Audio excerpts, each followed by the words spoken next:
pure anger. This is as extreme as it gets. Holy cow, you just don't see that happen. The toughest event in timber sports competition. The top 16 timber sports athletes in the U.S. and Canada compete to be the baddest man in North America. This is the original extreme sport.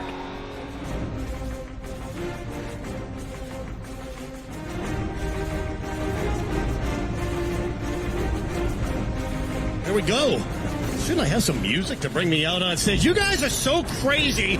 Last year, you guys were nuts. We had to come back. This is our second year at the 24th Stage Pavilion. Thank you for being here. My name is Super Dave Jewett. I competed in the original sport of timber sports for 25 years. I now have the privilege to announce what you are about to see today. This is called the North American Trophy event, and it is crazy. The endurance, we're going to be doing 4 events back to back to back. If you win, you're punished because you have to move on. It is single elimination. You'll learn more about that later. But there's so much energy, and it's not just the F-16s that have been flying overhead. It's the 16 athletes that have qualified to be here. The best from Canada, the best from the U.S., and we could not do this without Stihl. Thank you, Stihl. Thank you, Chris Keffer, the president of Stihl Incorporated. Here he comes. Let's bring him out. Chris Keffer. All right, Dave. Thank you. Thank you so much. And hey, how's everybody doing? Are you all ready to see an international competition between the USA and Canada? All right. Well, first of all, I want to thank all of the great employees that we have here from Stihl, both from our Virginia Beach office and from Canada that are here as well. So give a round of applause for our employees here to help make this all happen. I also want to thank the city of Virginia Beach for allowing us to host this event here. This is exciting stuff. It's the second annual international competition between the United States and Canada. It's going to be awesome. 16 awesome athletes that are competing here in timber sports. And without further ado, I just want to bring them out and say, let's have a great time. Let's show them what we got, Virginia Beach. Thanks, Dave. Very much. Thanks, Chris. And it's not just Stihl. We have a lot of other sponsors. Let's give it up for John Deere, Allison Beer Company. They're right over there. Go get a bit. They're serving beer, too, man. Carolina Container Stone Lawn Works. Stihl has the new products on display. The Stihl BGA 250 blower, the Stihl BRA 600 backpack blower. These things are the real deal. I don't just talk about them. I own them. I've got them all at home. They're phenomenal. It's going to be a tough job for me on the stage today. Fortunately, I got a backup crew. The boys in the middle. They've been around forever. Kevin Holtz, world record hold on the crosscut saw in timber sports, and the golden voice. Take it away, boys. Tony Sanders. All right. Thank you so much, Super David and Kevin. All your years competing professionally, all the years you've been analyzing with us on television. I know you're not going to count out a single one of these 16 who have showed up here to compete in this very important event. But in advance of every event, there are going to be favorites. So why don't you lay some ones to watch on us right now? Yeah, there's definitely some ones to watch, but this is an event where anybody can come through and pull an upset. Let's talk about that man on your screen right there. Jason Lentz, 1 world championship, 2 national championships, 2 trophy championships to his credit. Unfortunately and unimaginably, he disqualified in his time trial. We're going to talk about how that sets up heat number 1 here in just a minute. He's going to be up against this man, Matt Koger, 7-time National Stihl Timber Sports Championship under his belt, plus a whole host of other accolades. Definitely one to watch.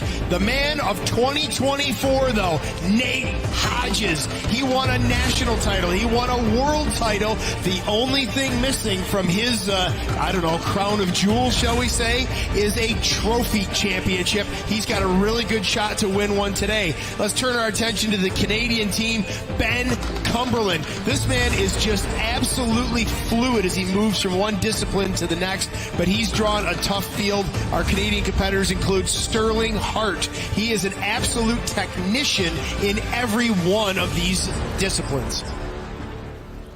Well, those are our ones to watch right there. Our full field went through qualifying earlier today in advance of this bracketed competition. They set a time and get the bracket set up. And number one qualifier was Matt Koger with a time of 106.29. Nate Hodges just behind him by a second, 107.30. Ben Cumberland, you just saw right there. Sterling Hart from Canada. Matt Slingerland from Tennessee, 111.71. Marcel Dupuis, Walt Page, Ben Nicely. Jake Wilson. Josh Wilson. Here we go. In seventh place here, Ben Nicely from North Carolina. Trevor Beaudry from New Hampshire. Larkin. Hewitt from Canada. We just saw him. Dakota Robarge, Bill Bischoff, and the aforementioned Jason Lentz. So here is the way our brackets are going to shape up right now. We're going to go through the full field of 16, the round of 16, they call it right there. And right there, look at the number one matchup, Matt Koger and Jason Lentz, the champions for the 2 past years in this event. To see them meet in the round of 16 is highly unusual. Couldn't be predicted, but sometimes it falls that way. Nicely and Wilson in heat number 2, Hart and Hewitt in heat number 3, Slingerland Shear in heat number 4, Hodges Bischoff is heat 5, Page and Beaudry, followed by Cumberland and Robarge and Dupuis and Larkin. So, Dave, I think we've reached the time. We need to see all these guys. Can we bring them out on stage? Yeah, Tommy, they're getting a little twitchy out back. Let's get them out here. This is our 2-time trophy champion from Grafton, West Virginia, Matt Koger.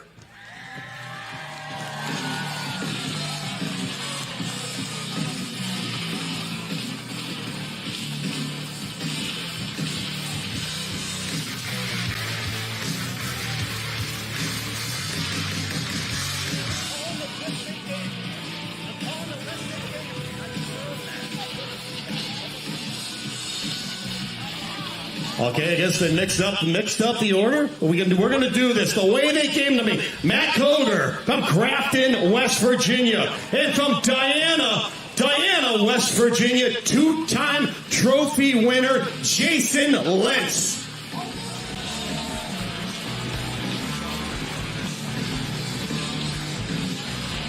From Matthews, North Carolina, Ben Nicely.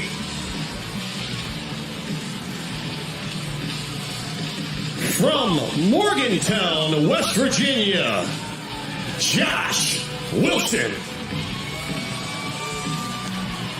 And coming all the way from Squamish, British Columbia, Sterling Hart. And from Solista, British Columbia, Jake Hewitt. From Pigeon Forge, Tennessee, this is Maddie Slingerland.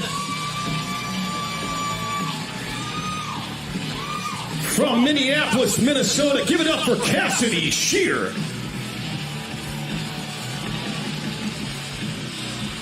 Looking for his first trophy title from North Fork, California. This is Nate Hodges, your current world champion.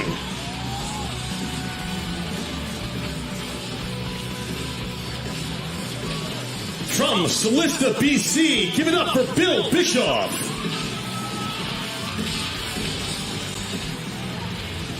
Coming from Toll House, California, big round of applause for Walt Page. From Walpole, New Hampshire, Trevor Beaudry. From Elmwood, New Brunswick, Ben Cumberland. And his first time appearing in Virginia Beach from Sheboygan, Michigan, Dakota Robarge.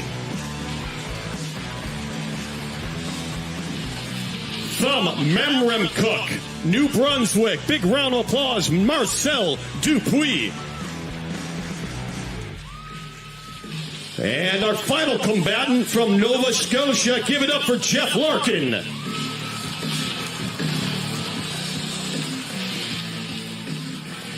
And being hidden behind these 16 massive competitors are our head judges.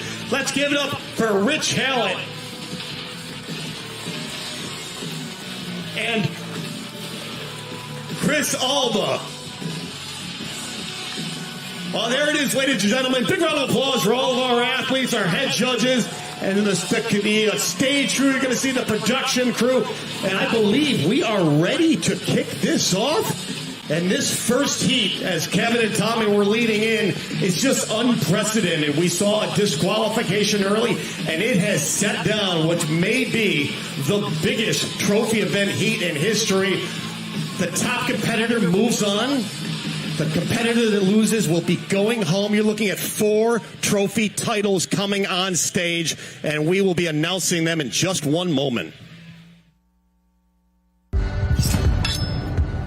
The Stihl Timbersports Trophy Competition. In the trophy format, athletes have to complete 4 disciplines back-to-back. After the start, they need to cut a complete disc with the stock saw within a 10-centimeter area. From there, the athletes have to complete the underhand chop as quickly as possible. Only after they split the block can they return to the starting point, where this time, the single buck is waiting for them to cut 1 complete cookie. In the final discipline, the athletes have to complete the standing block chop in order to achieve the best possible overall time. Any rule infraction will result in a disqualification, and the athlete will be eliminated. Well, once again, this is head-to-head bracket competition right here, the round of 16. Hey, there's one rule. You got to win your heat, or as Super Dave said, you are gone, Kevin. You're down the road. Yeah, it's somebody's going to go down the road. I'm still trying to process heat number 1. Yeah. I'm still trying to make sense. We had our time trials, and then we went to lunch, and it took me like an hour and a half before I could eat my lunch just because of this situation. We have multi-time trophy championships going head-to-head in heat number 1 as the number 1 and the number 16 qualifier. And if you caught any of the time trials here as part of our live audience earlier, you know that's due to a disqualification for Jason Lentz. He should not be a number 16 qualifier, but he was disqualified in time trials. It put him in that number 16 seed. We have 2 of our top contenders. We're not wading into the kiddie pool. We are doing a full-blown cannonball. We're going into the deep end, that is for sure. Of course, these will be followed. The 8 will pass on to the quarterfinals. Of course, we go to the semis, and then we will have our championship round and our small finals, well, to determine the bronze medal winner. So, Dave, we're just about ready to get going.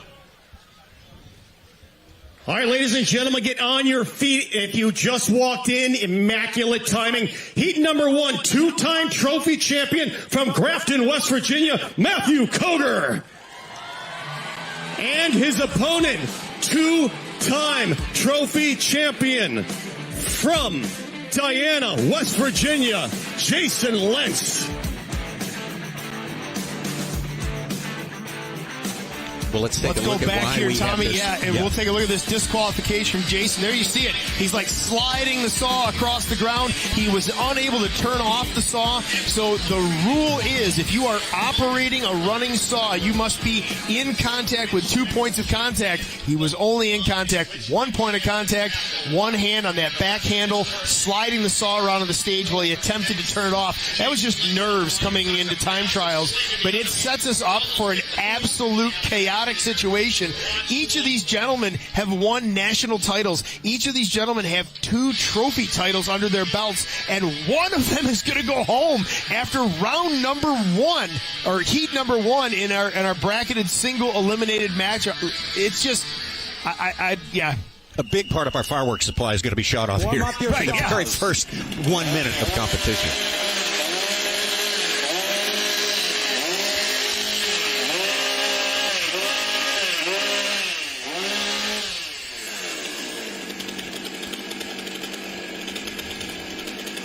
Athletes ready. Stand to your timber. 3, 2, 1, go. Oh, a bottle from Matt Koger on stand number 1 as he went down for that stock saw. It doesn't seem like much, but fractions of a second are going to come down to winning or losing. I got to be honest, Jason was dangerously close to sliding that saw again, much like he did in time trials. Again, these guys are 2 of the best in the business. 2 trophy titles apiece, and one of them's going to go home after this round. There it is. Matt Koger is off first. He's over to the single buck first. Lentz quite a ways behind. Matt Coger is probably a third of the way into that single buck run. Jason Lentz has got to bring it here. I don't see the pace from Coger, but that saw is moving down through the block. There he is. He's off to the standing block. If Matt Coger can get ahead at the standing block or to the standing block, it is going to be almost impossible for Lentz to reel him in. It is going to take a major mess up on stand number 1. 1-1 opening. He's starting to show a little bit of slowed pace. I think he knows he's got it. A 101. Matt Coger will advance. Jason Lentz will be going home. This is unthinkable. No way you could possibly predict this to happen. Sometimes it does happen. Big time fireworks in the very first bat out of the box, as they say. Yeah, no dipping your toe in the water. That was full tilt go. And then we also have to think about the consequences for, in this case, Matt Coger, whomever won. Your number 1 seed is usually matched against your number 16 seed, and they're going to have to go. They're going to have to compete. But our number 1 seed just was matched up against really another number 1 seed, and he really had to go in an early round. Matt Coger.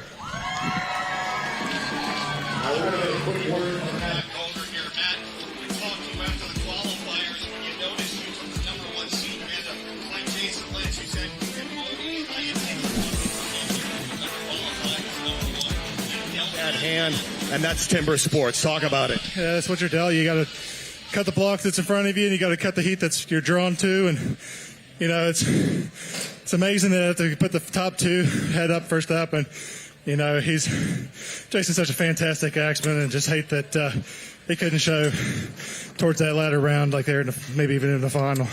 I have so many more questions, but I have a feeling we're going to do another interview. Rest up, buddy. Get hydrated. Big round of applause. Fighting through a lot of things. That's Matt Coger. Looking for title number 3. Here's a look at that underhand cut from Matt Coger, clean off the block and well into the single buck ahead of Jason Lentz. Lentz really would have had to pull out an amazing run to pat. These guys are both exceptional sawyers and exceptional choppers, and they typically finish within fractions of a second of each other. So for Coger to have almost a half block lead in the standing block, several hits ahead of Jason Lentz, that's just something where Coger would have had to really mess up in the back of this log. He always puts in a really nice size front face, small back face, did it there. The Badger belt coming through on this one. Well, Matthew Coger is going to pass on into the quarterfinals. The first one to do so in this competition here, our defending champion. Moves on from this one, our champion from 2023. Moves on down the road, unfortunately. We were looking we're forward to a big dynamic battle of the Titans at the end of this thing. Yeah, well, it could still be a battle of the Titans for sure, but it won't include. I mean, we've got Matt Slinger, we've got Nate Hodges, we've got Ben Cumberland, we've got Sterling Hart, we've got so many other top-notch competitors. But that really could have been a gold medal match right there. Like, that really could have been our finals. And a great point you made. He's had to expend a lot more energy than he expected to expend in this first go-around here. Yep. And Dave mentioned this. He hinted at it. Matthew Coger's undergoing trying to get over some respiratory ills, an infection that he had. And, he told us, quite frankly, I'm not ready there. In a sense of endurance. I'm going to have to pace myself. I'm going to have to basically suffer through it. Yeah, and I think he did have a little bit of extra confidence. I think he knew, you can't be watching your opponent on the stage, but I think he knew he had enough of an advantage coming out of that single buck. You're going to put your single buck down, and you're still going to hear sawing happening. So I think he knew he had a good advantage over Jason going into the standing block, and not that he really laid back on his laurels, but I think he eased up on his pace a little bit, but that whole scenario just didn't play out well for either one of them. Obviously, advantage Matt Coger. He's going to advance. Just heartbreak for Jason, and he'll be going home. Jason told me, surprised me yesterday. He told me, I asked, which one of the disciplines do you not like the most, do you dread the most? And he said it was the underhand. He said, that's the one I'm worried about. And he lost a little bit during the course of that underhand. Yeah, he did. And that definitely put him behind going into the single buck.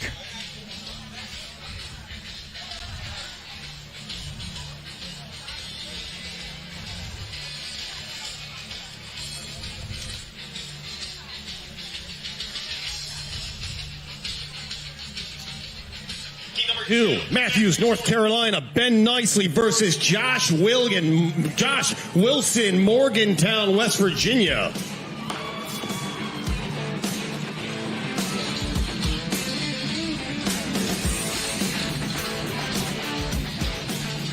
Well, Ben, now a couple of guys from the East, a couple of big names from the East here. Ben Nicely, an equipment operator for an environmental restoration company. He's been 11 years completing. He was 7th place last go-round right here in Virginia Beach in trophy competition here.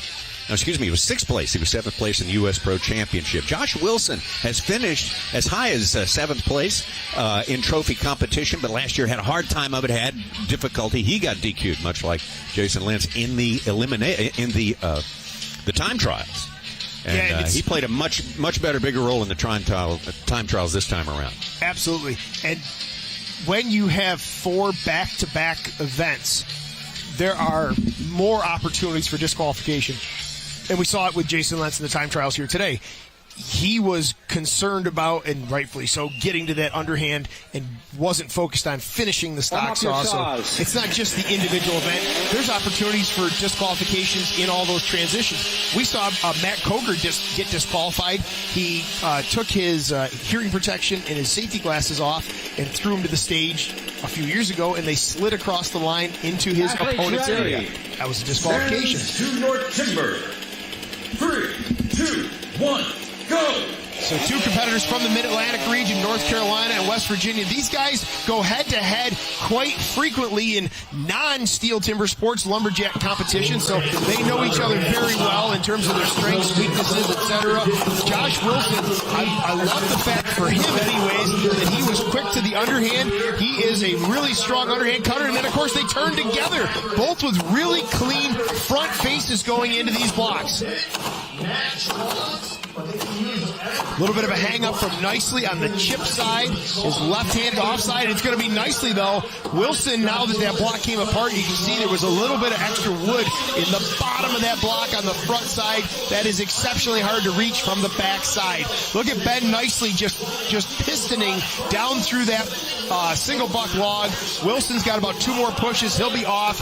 Nicely looking a little bit slower going to the standing block, but now that he's there, there's that beautiful fluid swing. He's got to clear a chip. Fiber of wood held that chip up. These are all just fractions of a second. Josh Wilson is cutting quick, but not clean. He's got a rough-looking front face in that block, but he is going to send it now.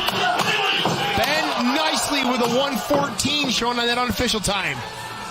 As the cameraman dived for cover, Ben Nicely, boy, you can feel the wind coming off Nicely's axe.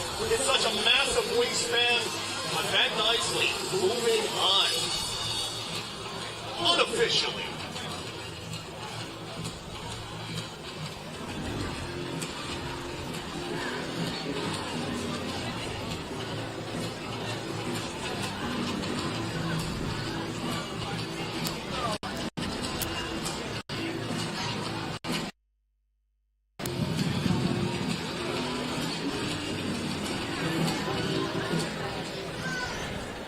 And the winner is Ben Nicely. Great job, Ben. But when you see that you drew Josh Wilson in this round, what was your thought? He was reeling you in the standing block. No panic expression on your face. You just blew off the backside of that standing. Yeah, me and Josh were typically pretty close on all the chops. So we both knew, whoever got to standing block first had a pretty good chance. We talked about your front foot sliding around a little bit in the chips.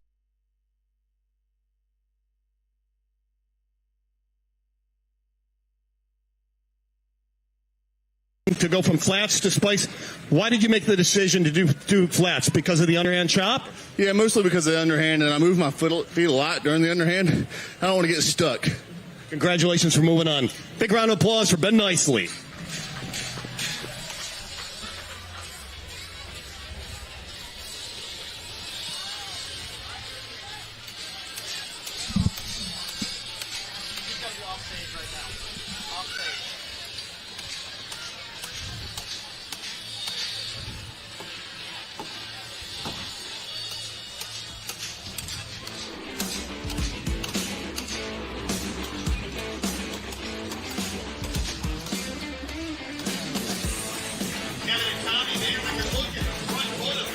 nicely in this single buck coming up. You can kind of see the power loss in that front foot. Now that single butt cut coming up here in just a minute as these guys get off of the underhand. And there you see that front foot, just like Dave called it, with all those noodles on the floor, that front foot is shifting around. So now that's changing his body mechanics for every single position. It doesn't just cost him power, it costs him comfort. Got out of that single buck event though and laid waste into that standing block. You see that chip hang up there. That again interrupts his rhythm, interrupts his swing. He manages to hold on. Josh Wilson just went at that standing block like his career depended on it. Unfortunately, Josh Wilson's going to be going home. Tough break, but Ben Nicely advances to quarterfinal number 1.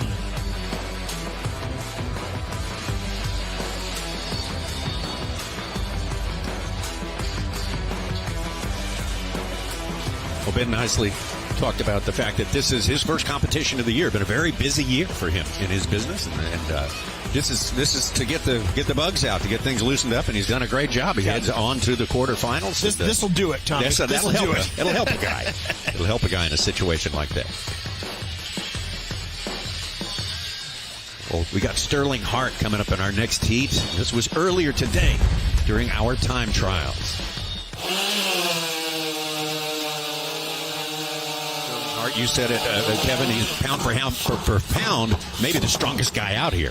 Yeah, and he's an absolute student of the sport, and he's become a professor of the sport now at this stage of the game. But this was one of the times that really, literally hung him up. A little bit of an angle change in that single buck, and it hung him up.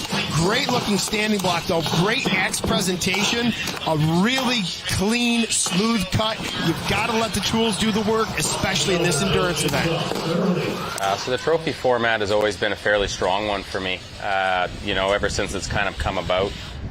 I don't think I've actually been defeated on Canadian soil by any of my countrymates, so it's always been one that really favored me as more of kind of an athletic type competitor rather than a big power guy, obviously. So I was fortunate enough in 2018 to actually take out the World Trophy event, so at one time I was the best in the world, and I'm hoping to kind of channel that back this year a little bit. So. Coming up in heat, number 3, this is from Squamish, British Columbia, Sterling Hart. And his opponent, first time in Virginia Beach, from Celista, BC, Jake Hewitt. And you are looking at 8 generations of lumberjack athletes coming to the stage. Jake Hewitt, a 5-time five-generation lumberjack athlete. Sterling Hart, we saw him winning the trophy event in 2018. 3rd-generation lumberjack athlete. As soon as the stage crew gets done, I'll have him come out.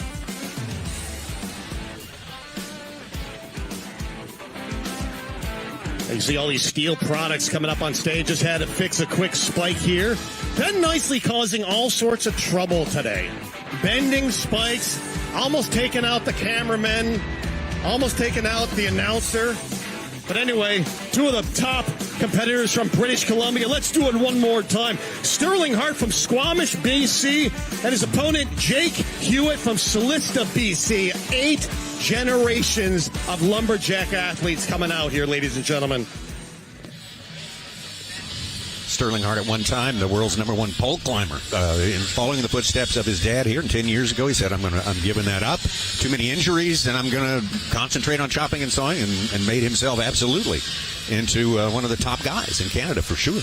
Yeah, much safer part of the sport. Axes and saws. Yeah, definitely, Tommy. But of course, we talk about family lineage and Sterling Hart, generations of lumberjack competitors, as you pointed out. Jake Hewitt, if you recognize the Hewitt name, well, that's probably because you've been watching his dad, Mitch Hewitt, for many years.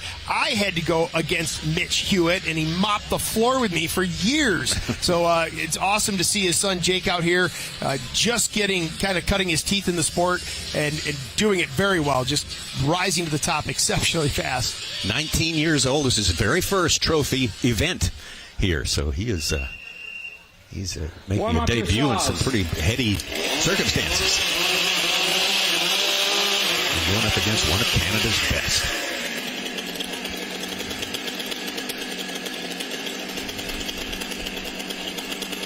Hard on the right, Keith. Hard on the left, Hewitt on the right. Ready. Stand to your timber. 3, 2, 1, go. Hewitt with a nice start. I think that was a legal start. I don't think he cut it too close or beat the clock, but he was really right there with the go. Not quite as quick through the wood as Sterling Hart was. We're into the underhand now, though. Sterling Hart, an absolute technician in this underhand chop. Just a smooth, fluid swing. You heard in his interview, he talked about the athleticism versus just brute force. And this is the event for those athletes that just can focus that energy. They can be smooth, they can be fluid, they can make that axe cut to its fullest potential.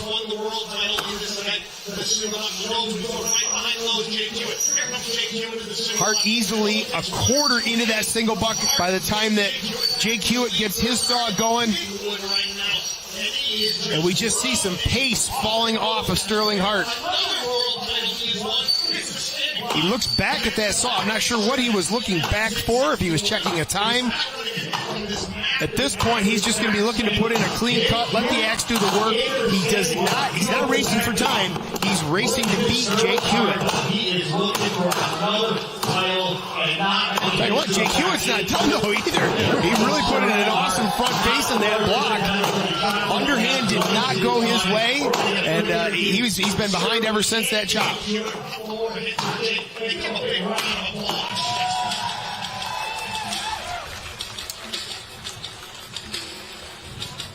We'll get the call, then we're going to get a quick interview with both of these competitors.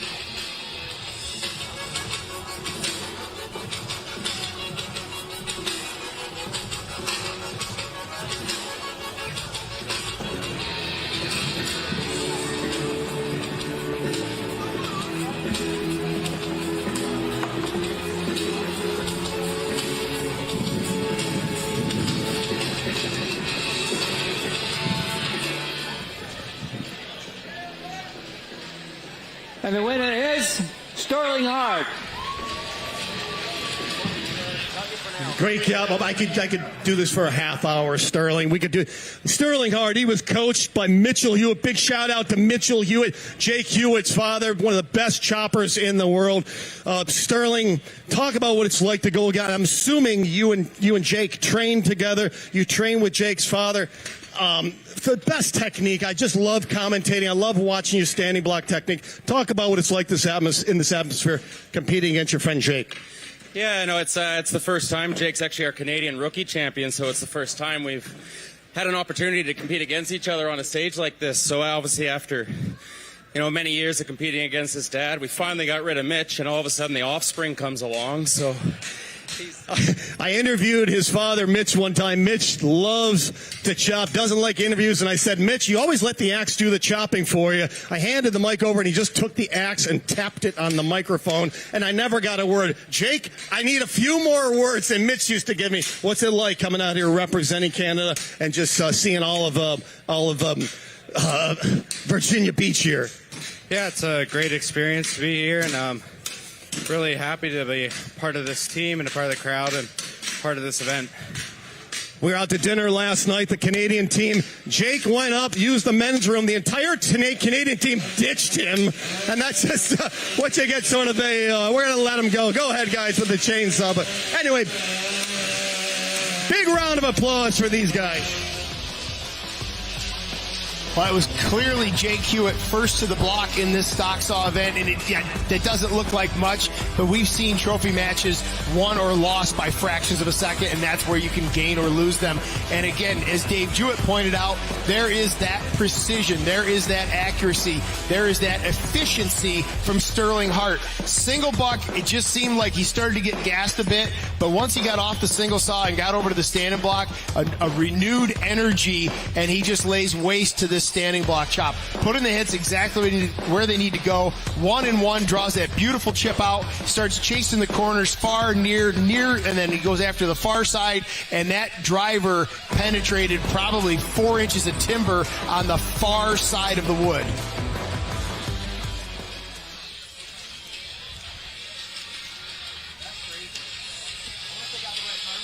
All right, Sterling Hart moving on to the quarterfinals. Next up, we've got another good one here. Hey, this is a former champion, a former U.S. champion back in 2019, Cassidy Shear, going up against this man right here, Matt Slingerland.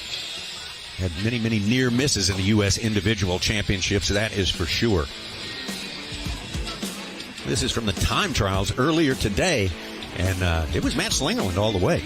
Yeah, Matty had a really good run. He posted an early time to beat. Eventually did get beat, but one of our top qualifiers coming in here seeded very well. Matty Slingerland is always right there, and it's just a matter of having that one awesome run where he puts it all together and he'll be there. Here's a look at Cassidy Shear from earlier today as well. Another man who's just an absolute clinician. He is studying, learning, reading the rules, interpreting the rules, and pushing the envelope in any way he can. And I mean that with the sincerest of compliments. I'm doing a lot more lactic acid threshold type stuff, just really pushing my body to the brink of exhaustion. As far as applying that to the timber sports, mostly just I try to chop a lot of standing blocks tired and try to practice the single buck, somewhat fatigued as well. When you're fatigued, your body doesn't want to work the same. So having that practice of, remembering to breathe and focus and stay relaxed even if my body's hurting, that's been the thing I've been focusing on the most.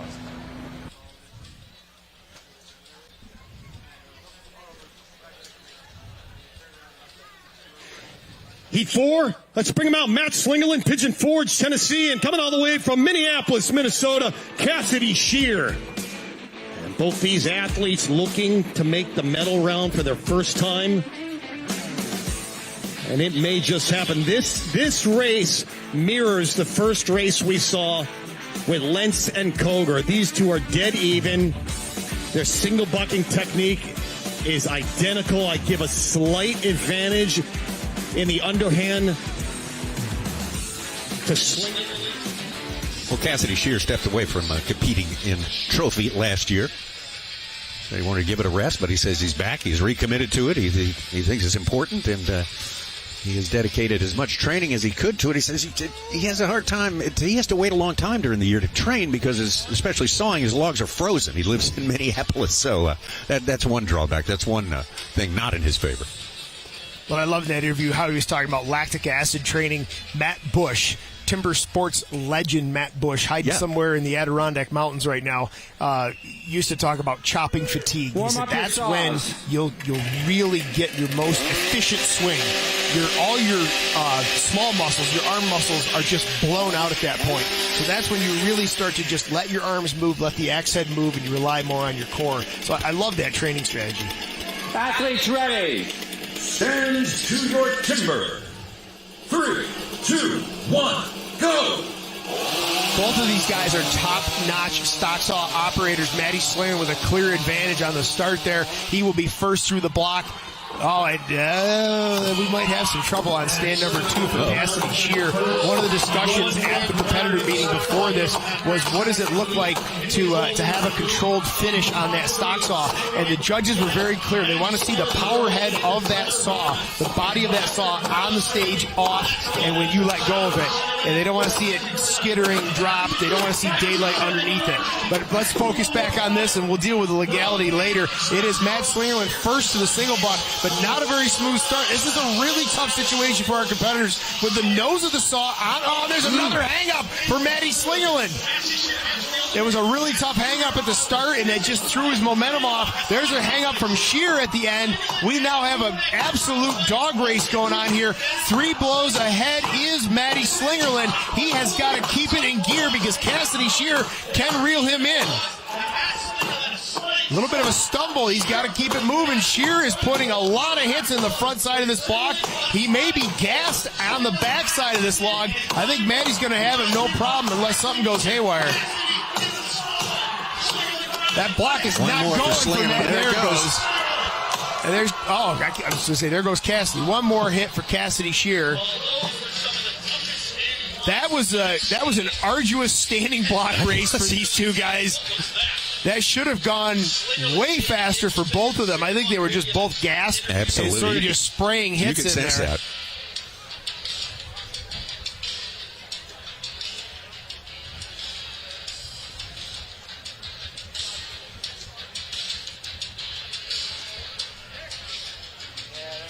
Okay, so we have a yellow flag. First one today, we are going to review the video. Yeah, I would have to wager. So there is a yellow flag on stage.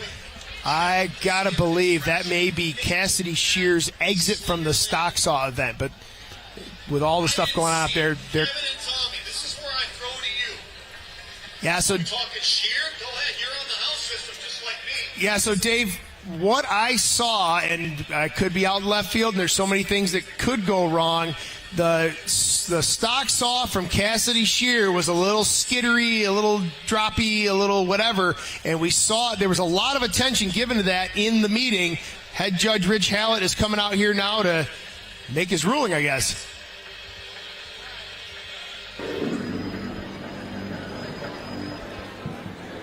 Okay, gentlemen, stand 2, DQ, throw the saw on the ground, need to set it down. Winner is Matt Slingerland. Okay, they go back clearly moving on, and that's the second time for ABC probably in the stock saw. Talk about an accomplished stock star, Matty. You're so consistent. Have the option on go to make a one-handed grab. Dangerous, yes. You make it look easy, but it gained you almost a full second advantage into the underhand. Yeah, there's a little bit to be gained there, so just got to go as fast as you can, let her all out. So, okay, rest up. You're moving on. There you go, Matty Slinger, and then we'll see him again in the next round.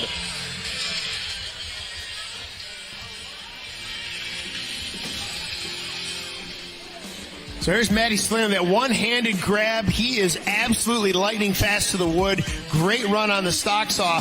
Trouble on stand number 2. Let's watch this. Chain break goes on.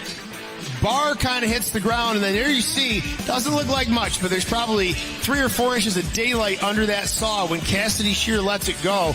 And we had that DQ with Jason Lentz in the time trials, and there was discussion about that DQ in the competitor meeting at 45 minutes before start of show. So there's been a lot of attention given to that, and that was a pretty clear-cut case. It ended up being kind of a null and void situation.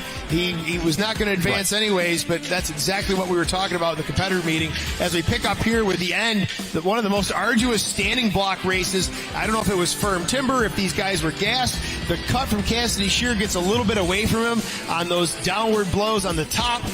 We're looking at the back here, though, for Matty Slinger. You see him had to wrench that chip out, that opening downward hit on the backside. You had to twist the axe head to get the chip to release. So I see a lot of red rings in there. Maybe not the best block, maybe not the right axis for these guys. And frankly, they probably are just both gassed a bit.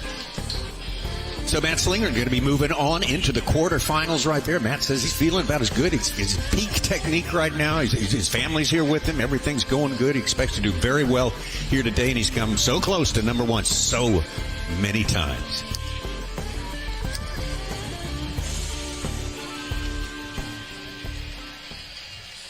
Coming up next, we got one of our... For sure. Yeah, absolutely one of our ones to watch. Nate Hodges, 2024 was the year of the Hodge. And he won our national title. He won world championship. And the only thing not on his resume is a trophy title. So this is a great opportunity for him to do that. What I want to see from Hodges today, he is one of the fastest ones between disciplines. And what I need to see from him is just smooth operation of the tools. He is exceptionally powerful, but he's got to let the equipment work for him. I've done so much testing at home. Like over and over again, I've tried to go, I'm going to try that way. I'm going to try Matt's way, or I'm going to do this, and I try it and I test it, and the results just aren't as good. So I've got to saw fast in the single buck. It's just what works for me. I've got to hit the block fast in the underhand, lifting up real high and putting them in a little bit slower. I just don't get the times. So it is what it is, and it's just how I'm going to go about it. So I'm not worried about it. I'm fit enough to where I think I'll be in good shape. Well, Nate Hodges lost in possibly the most exciting heat of last year's competition here up against Jason Lentz. Just half a swing, and he did not make the semifinals on account of that. He's there to rectify that situation. This time around, he's been training hard. He loves it. This is a fitness test because he's a fitness guy. Yeah, it's absolutely a fitness test. And in his interview, he kind of hinted at what I was talking about before the interview, which his style of competition is high speed, high power, but heavily reliant on his muscles. And you hear him talking about, other competitors, they reach up way high and bring the axe down, and that doesn't work for him. He has a shorter swing and relies on his fitness. It makes it tough when we get deeper in rounds here today. These guys have a minute or a minute and a quarter of absolutely blowout physical activity. Congratulations, you won. Get out back as soon as Dave interviews you and set up your next round of wood, because you don't have a whole lot of cool down time. You're going to be back on this stage again. And it gets even quicker in terms of turnaround times as we get later in the events. Heat 5 from North Fork, California. Give it up for Nate Hodges. And his combatant from Solista, British Columbia, Bill Bischoff.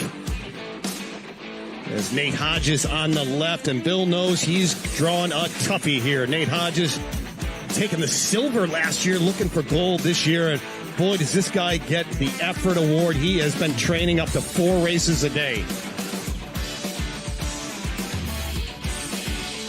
Nate Hodges on the left, stand 1, stand 2, Bill Bischoff. Bill Bischoff, a lot of championships in Canada, a lot of good performances during the 2000s. In the intervening years, though, he sort of stepped back from the sport for a while, but he is ready to go at age in his mid-40s, ready to get back right in the middle of it. And he says, I'm prepared, I'm ready to go. Let's see how far I can get with this thing. Kind of had a tough draw in this round of 16. Well, yeah, and that's what our time trials will do.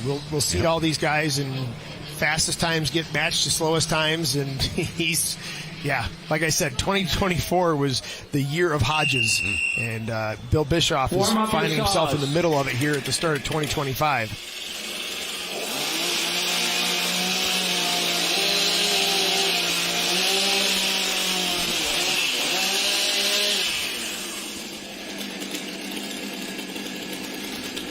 Athletes ready. Stands to your timber. 3, 2, 1, go! Both these guys super quick to the wood. Just a synchronized start in this stock saw. They are, I was going to say, the engine RPMs were like in perfect unison down through there. Now watch the difference between Bill Bischoff on the right and Nate Hodges on the left. Nate stays in a very hunched over position. The axe stays very low above his head, and he just absolutely throttles it down into the block. Bill Bischoff uses his height, uses his reach, and uses that momentum of the axe head. But again, you can't argue the results. There goes Hodges. He's off to the single buck. Once again, there's trouble there for Bill Bischoff, and again for Hodges, the hang up there at the bottom of the block in the single buck. Bill Bischoff once again using the longer saw, longer arms, but Nate Hodges says, I gotta do what works for me, and it's you can't fight it. 55 seconds, he's around to the backside of the standing block.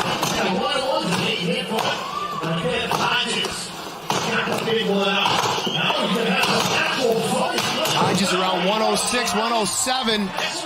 That's where our top qualifiers were in time trials this morning. I think we again saw him maybe lift on the throttle a little bit in that standing block. And we could easily see Hodges sub 1 minute if it came to it in later rounds.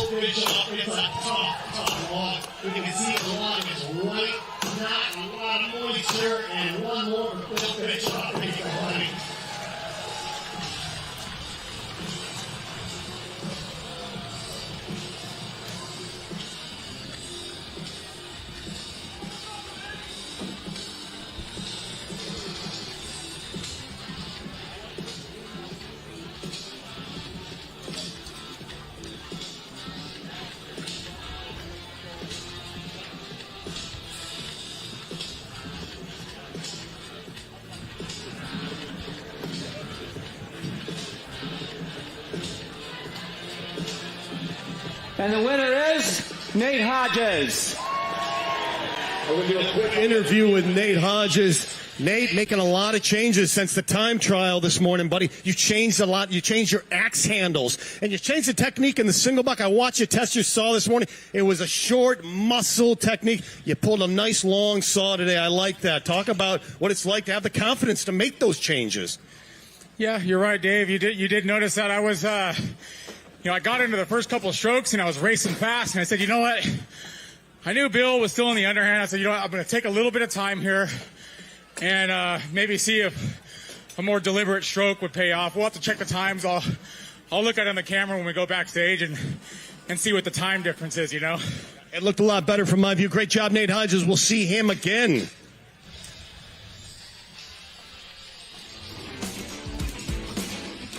Look at this stock saw run. Hodges on the left, Bischoff on the right, synchronized to the wood, synchronized through the wood, two expert operators. It was the underhand chop, though, where you see Hodges just club-handed together, just throttling through this block, doing it the way that Nate Hodges knows is fastest for him. He did stretch this out a little bit, but still, there it is. There you see him settle in, starts to run this whole saw, the nose starts to disappear. Do that, and then just do it faster, and he's going to be really posting even faster times.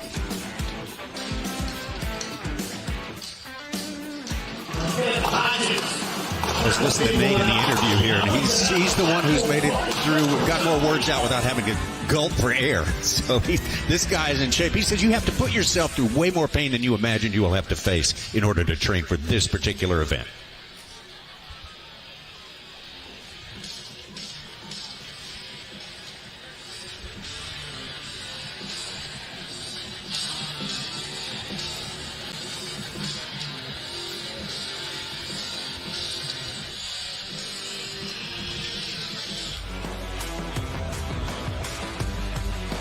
Coming up next, a matchup between Walt Page and Trevor Beaudry. This is some of the time trial action right here. Yeah, so this was earlier today. With Walt. Walt Page was always on my list of guys that I thought, man, this trophy event is just absolutely his thing. This is where he should be. He's a very clean, clear cutter. So this is just a beautiful run.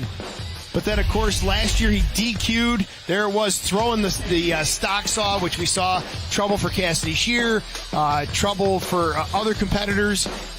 I just feel like Walt Page is in a position where he will be dominating this trophy event at some point. Really seemed like he was up for this one this time around, ready to rectify what happened last year, make that one a happier story. Really for Walt Page, and a really good matchup between Walt Page and Trevor Beaudry.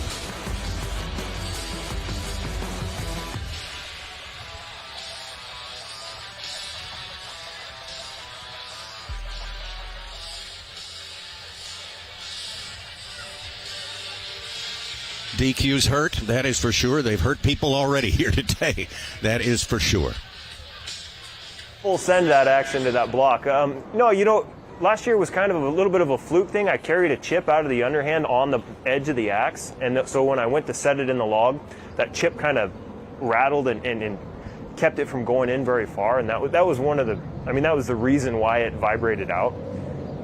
It happens, and I even had a little split-second thought right after I did it. I went, oh boy, that didn't go in there very far, but at that point the decision is, do you go back and try and fix it, and then that's a full second that you're giving up, or do you go with it and see how the things shake out? And so that was the decision I made, and it shook out the way it did. But it happens.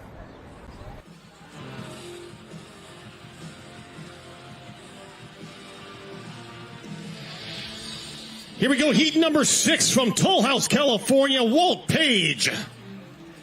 And his opponent from Walpole, New Hampshire, this is Trevor Beaudry.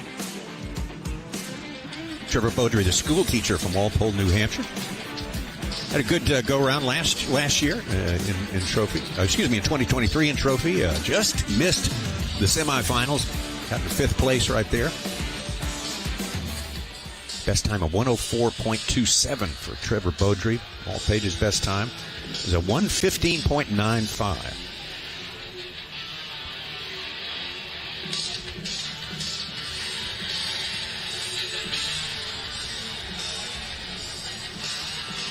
Walt says he hates those little mistakes, DQ or not. They just feed on themselves. They transfer to the next stop on the discipline ladder there in this event, and they're just hard to recover from. And the way this trophy event's gone in the past few years, the margins are just getting tighter. There isn't Warm up your saws. Tenths of a second, hundredths of a second slip up.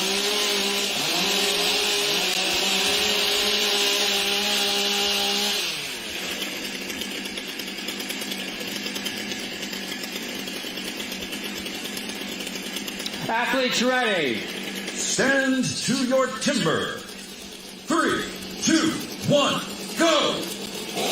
Trevor Beaudry. Oh, no. Trevor Beaudry on the right. I was going to say, watch for the one-handed grab from Beaudry, and it backfired. His hand coming down and stuffing the chain brake, locking up that saw. He's got to reposition his hand and disengage that chain brake before he can make his cut. Walt Page is not waiting around for that nonsense. It is deep into his underhand chop.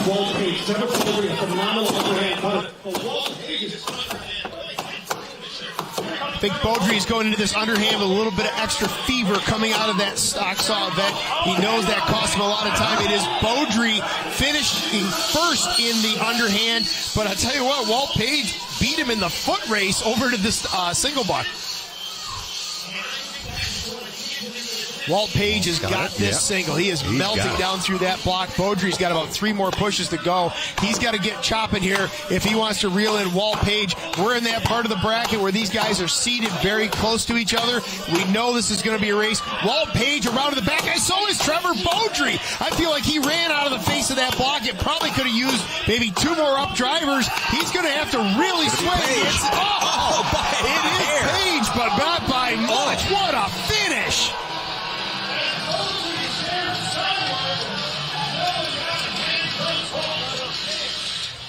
Oh, Trevor Beaudry wants to go find that 3/4 of a swing. It could have been in the foot race to the single buck. It could have been in the chain brake grab, in the stock saw. He would love to find that 3/4 of a swing.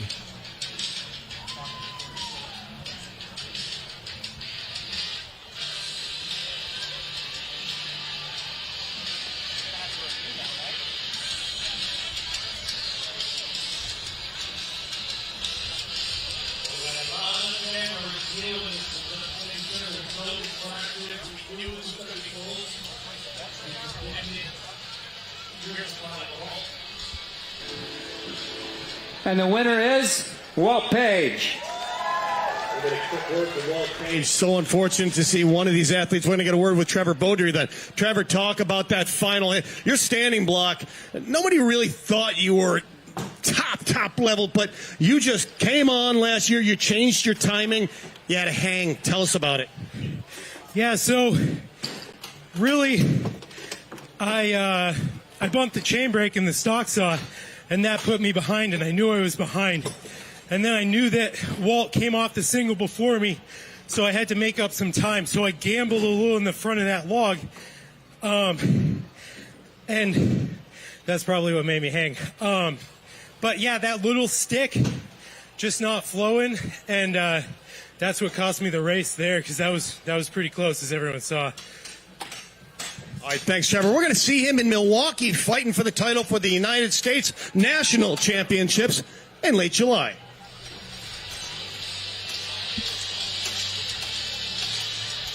Well, not to add insult to injury, let's go back, though, to that stock saw run from Trevor Beaudry, and I'll show you exactly what went wrong. Any of you that are chainsaw operators out there, you know what a chain brake is. It's that black plastic lever in front of the top handle, and it doesn't look like much, but you see his knuckles come down and hit the back of that chain brake. You just see it move a little bit.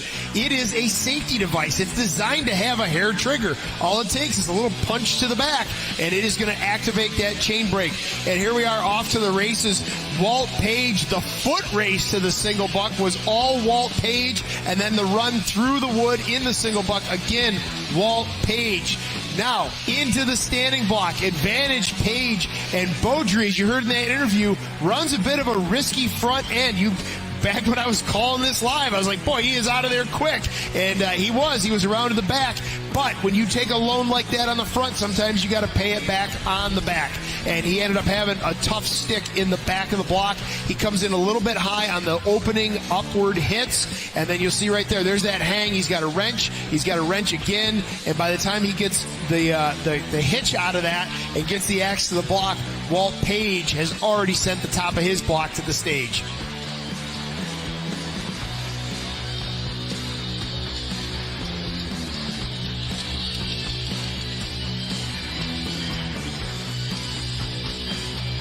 Walt Page moving on into the quarterfinals there. Hard fought by Trevor Bodie. Just this tiniest thing, little thing, really, really can make a difference when your final times are just hundredths of a second apart.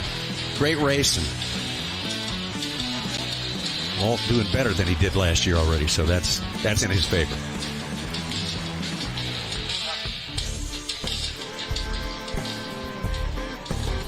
Here's the Canadian champion, Ben Cumberland. This was earlier today during the time trials.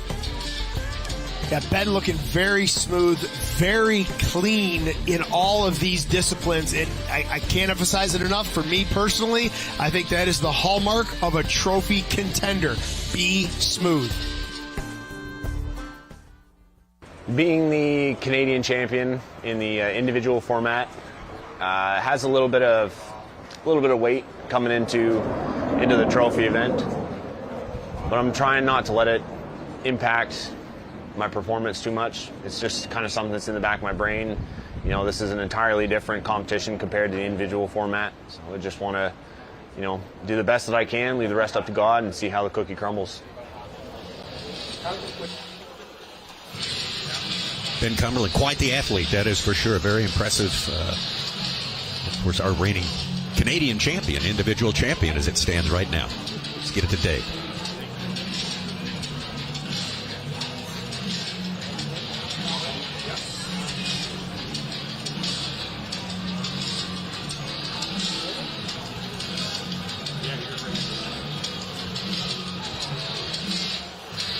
Seven of 8. Let's bring him out. Ben Cumberland and Dakota Robarge.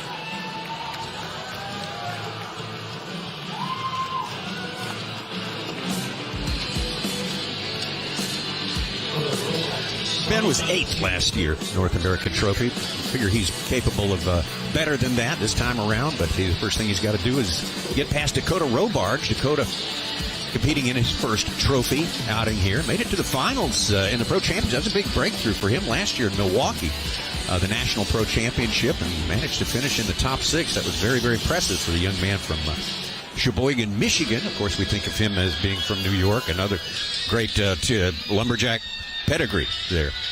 Yeah, I don't care. He can put whatever zip code he wants on his Stihl Timbersports paperwork, but he's essentially my neighbor. The Robarge family live about maybe 30 minutes south of me in the Finger Lakes region of New York State, and that whole family has just spent decades traveling around the Northeast and Canada and Australia competing, and Dakota is picking up that baton.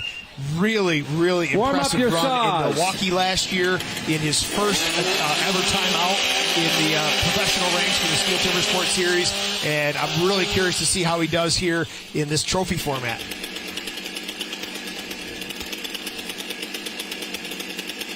Athletes ready. Stand to your timber. 3, 2, 1, go!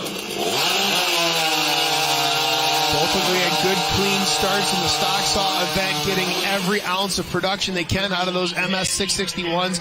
Very clean runs, synchronized starts, both of them ironically with a small hang on that opening blow. Sometimes you get the heel and the toe of the axe, the very tip on each end, buried in the block, and that will lock in. It is all Cumberland, though, as they get into the middle, the guts of this underhand chop. Robarge, his axe is hanging up periodically. It doesn't seem like much, but those are hundredths of a second. You start stringing them together, and it becomes a bigger and bigger deal. Cumberland is about at the halfway point of his single buck event before Robarge ever gets there. This is coming up all Cumberland right now.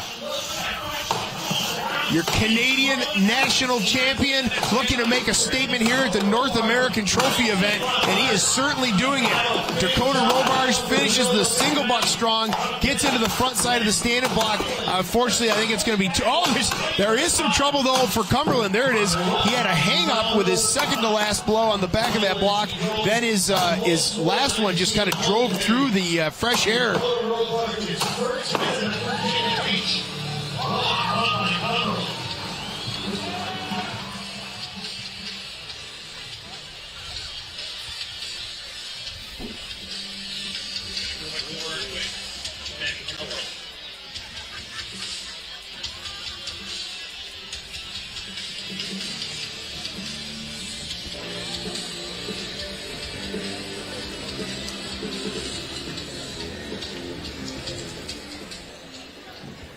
And the winner is Ben Cumberland.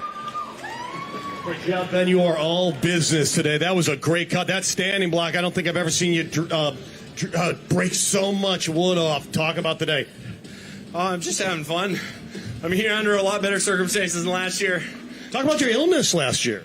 Just a lung thing, which you kind of need for this event. But no, I'm just having fun. Thankful. It's a great crowd. I just couldn't ask for a better run. All right, we'll let you rest up. We'll talk to you later. There's Ben Cumberland. I probably called him his brother, Nate Cumberland. Nate Cumberland, and another phenomenal chopper out of Canada. Well, there you have it, that synchronized run in the stock saw. Nobody gave up an inch in this heat. You see both of those cookies dropping together. The underhand was all Ben Cumberland, though. That axe was liking the block. He was placing it well. Super clean cuts. You can see how neat that face is. It's a very smooth surface down there with each successive blow chasing the last one in, and then that put him at a huge advantage. He was halfway through this single buck event before Dakota Robarge had the chance to get there. Dakota put up a mighty fight, kept sawing and chopping his way through the finish, but Ben Cumberland made a statement in that underhand and carried that momentum through the rest of the event. At the very end of the standing block, we'll have a great look at it here. You see a little bit of a hang up, but that snow shovel of an axe he's running, there it is. It hung up on that far side. He goes near it, drives clear through, and then he drives the last remaining wood on the far side of that block.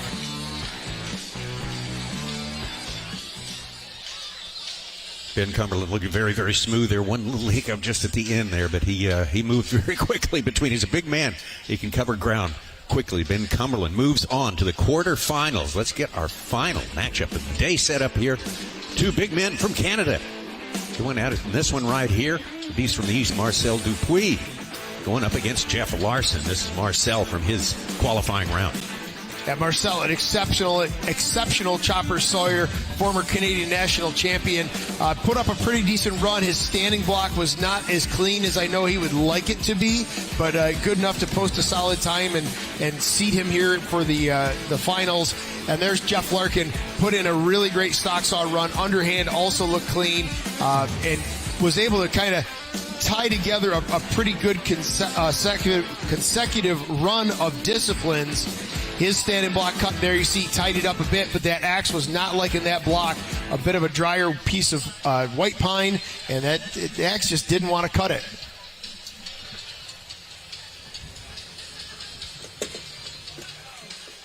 Jeff Larkin, 36 from Nova Scotia, been doing a lot of competing in the last few years. 15 years of competition in all, lots of high-intensity cardio training to get ready for this.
We are looking for one more athlete to move into the quarterfinal round, and it's going to happen here in this final heat. From Memramcook, New Brunswick, Marcel Dupuis.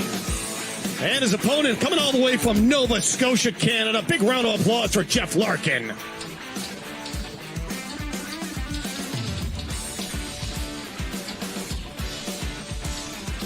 Marcel Dupuis, three-time Canadian national champ. Won the silver trophy over there in 22 and 23. His best time, a 1:07.84. Did that over in Europe a couple of years ago. Silver medalist in the World Championships 2021.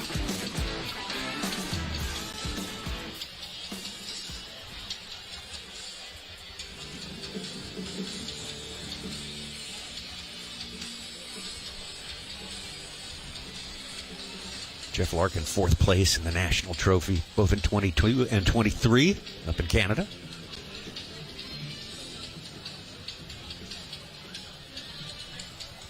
One spot left in the quarters. And here we go. Warm up your saws.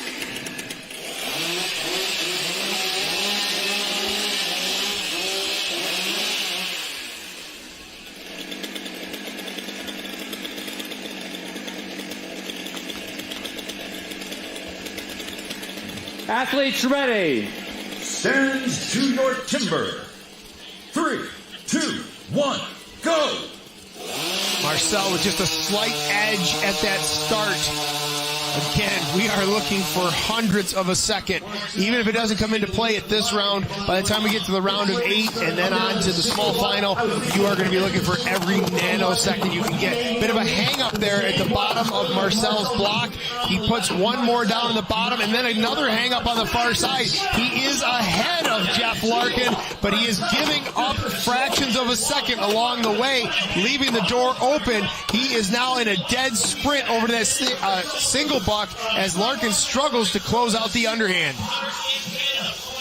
About a half a block lead in the single buck over Jeff Larkin, and that is not what Jeff Larkin wants. Marcel Dupuis is an exceptional single buck cutter, and he shows it to us right there. Larkin's slow to finish this block. He has got to get it in gear if he's going to try to reel in the three-time Canadian champion, Marcel Dupuis, over on stand number 1, who is into the back of the standing block.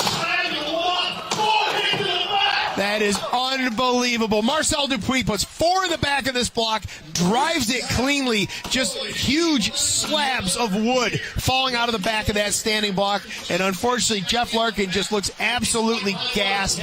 This is just an exhausting discipline.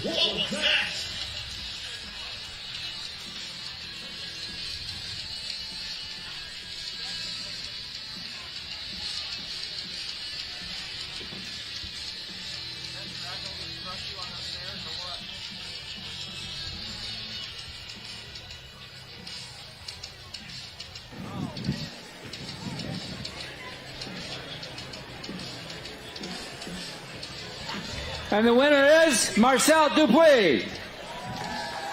Well, Marcel, absolute incredible power, but he has to be accurate as well. Your axe is working when you hit the log, and this whole 2x10 just slabs off. Talk about choosing the right axe. Yeah, I just got an axe reground by Rob Spry.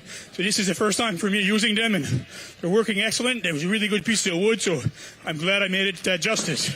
I would say use that same axe in the quarterfinal round, buddy. I believe these are the ones going to be staying on me, yeah. Congratulations, big round of applause. He's moving on. That's Marcel Dupuis.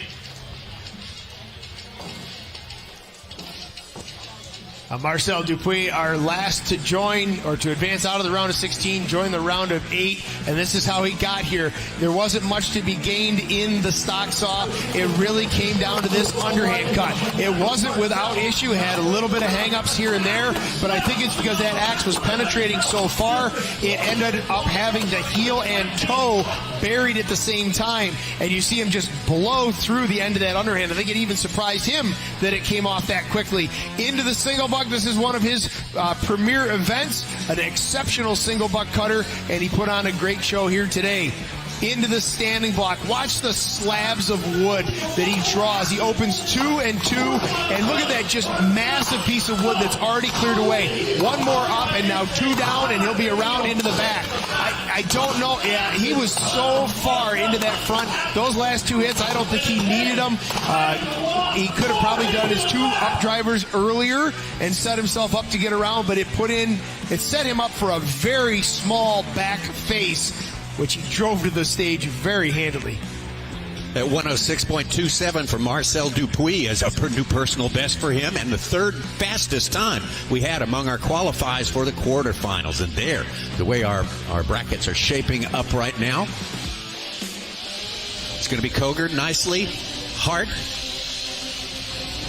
Slingerland, Hodges, Page, Cumberland, and Dupuis, the 8 in the quarterfinals. Let's go for a walk. Let's go for a ride. Whether you're shaping up a small yard or taking on serious acreage, let's go the distance. Shop in store and online for 0% financing and instant rebates on select Stihl mowers. Stihl. Let's go mow. Growing that into this? Yeah, you did that. That little guy is now this guy. You did that too. And where do you think this comes from? Yep. For farmers and ranchers, miracles like these don't just happen. They take sweat, faith, and we're proud to say, a little bit of this. Precision technology to do more with less. So that this can one day do that.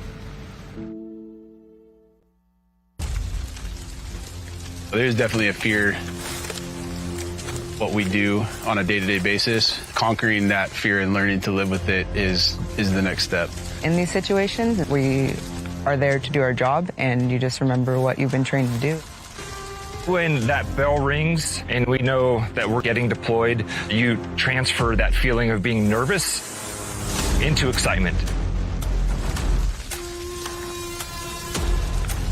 I love the camaraderie that you feel with the guys that you're working with and being out there in the middle of nowhere. And it's an inherently dangerous business, and knowing that we have tools and equipment that are going to be dependable for us, like Stihl products, is just as important as knowing that the person to our left and our right is also going to be able to perform in those moments. In those instances, there isn't time to waste. There's no time for your tools to go down.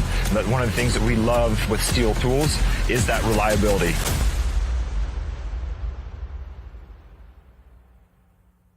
In the round of 16, the worst to get paired up with would probably be Matt. He's last year's champion, and 4 years ago he was the champion then too. So going up against him right out of the gate would be a pretty big brawl. Yeah, well, brawl you want, brawl will give you. That's exactly what happened. And this is why. Here you see that saw kind of skittering, sliding, getting dropped, and it is still running at that point. So you must maintain 2 points of contact while that saw is running. That was all. It really started as the thumb bobble, the inability to get to that kill switch, and then as he's walking away, he realizes the saw is still running. He's still trying to shut it off. It's just part of those transitions we see between those disciplines. That was in our time trials earlier today. That resulted in a disqualification for Jason Lentz. That means he was our number 16 seed and ended up going against our number 1 seed. Jason Lentz, for all general purposes, he could and should have been a number 1 seed himself. Oh, sure. So we basically had our gold medal matchup in heat number 1. It was just a tragic set of events that led us there, and Jason Lentz, unfortunately for him, was beat by Matt Koger, who is going to advance. Jason Lentz in a single elimination tournament. He is unfortunately out way too early from what any of us would have predicted.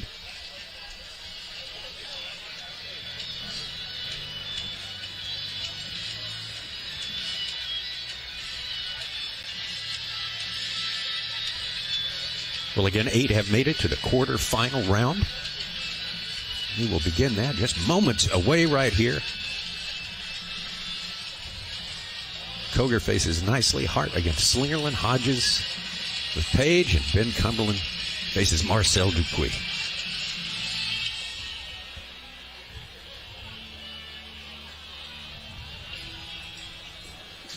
Heat number 1 of the quarterfinal round. From Grafton, West Virginia, Matthew Coger, and his opponent from Matthews, North Carolina, Ben Nicely. Well, Matt Coger, a lot was asked of him in his first go-around. He did not have an easy go of it. He was hoping to be able to sort of relax, sort of ease into it, and had to fight off Jason Lentz. Was not expecting that. Going up against Ben Nicely. Yeah, not to make Matt Coger out to be the victim, but it didn't work out well for either one of them. As you pointed out, you know, the first round, he's the number 1 seed. It should be a fairly easy go against the number 16 seed, and instead he's got to go head-to-head with arguably his toughest competition in the field.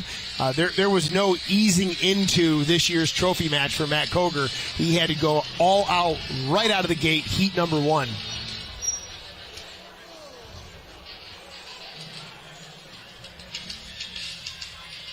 Ben Nicely able to get past Josh Wilson. Two warm up your Atlantic saws. Division athletes there going at it in round number 1, and Ben Nicely got the better part of that. And we'll see if he can advance to the semi.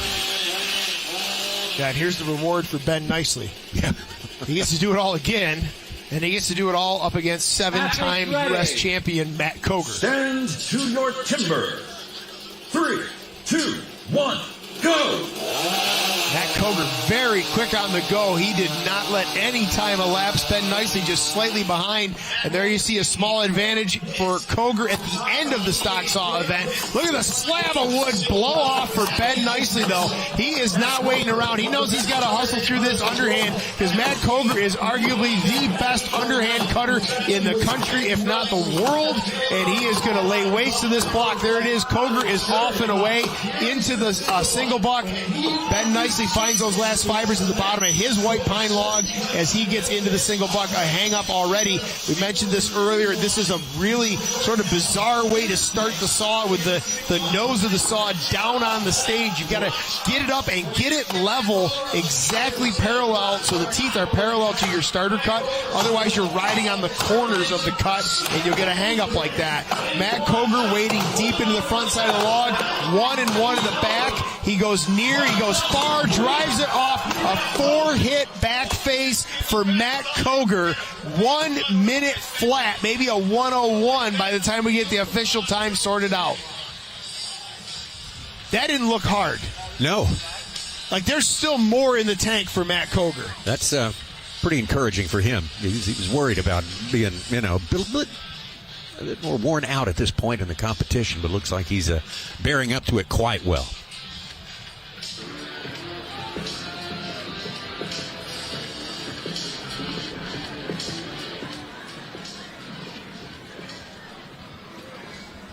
And the winner is Matt Coger.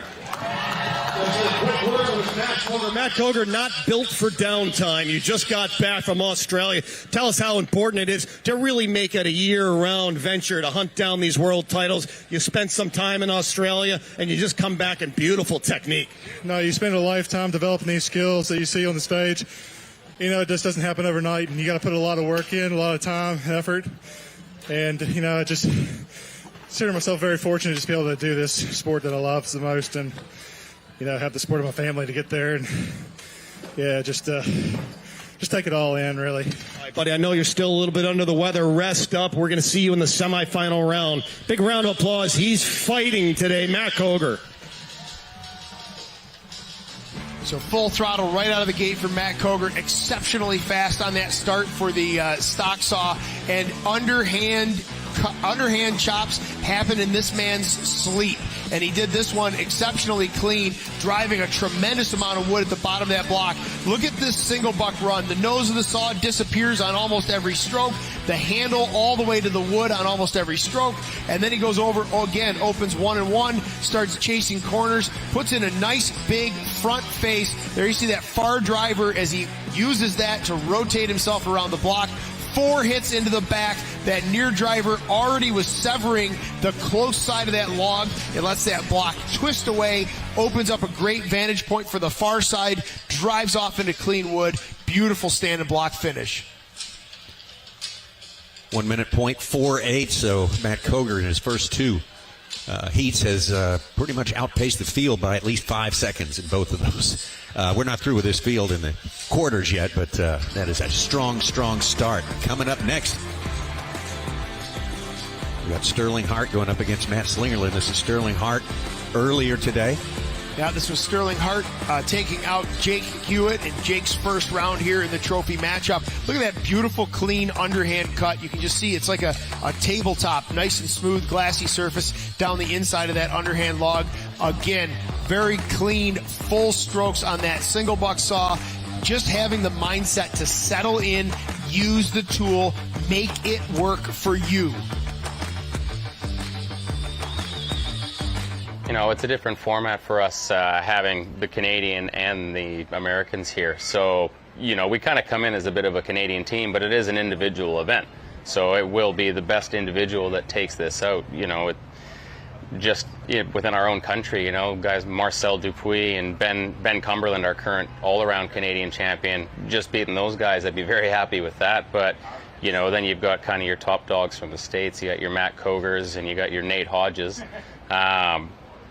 Just a very tough field, all the way from the top, all the way down to the bottom. There are no weaknesses in this field. These are the top athletes in this sport.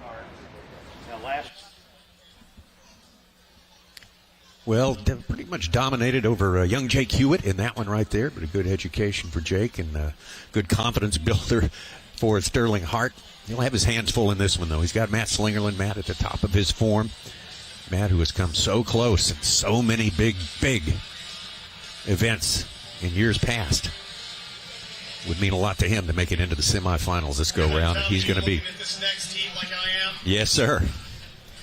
Yeah, Dave, we're getting into like a section of the brackets where things are really evening out, and I'm going through my mental checklist, kind of picturing these guys and their individual skill sets and discipline for discipline. This is going to be tight. This is going to be really tight. Who's on your dance card, Dave? Who's your favorite in this heat?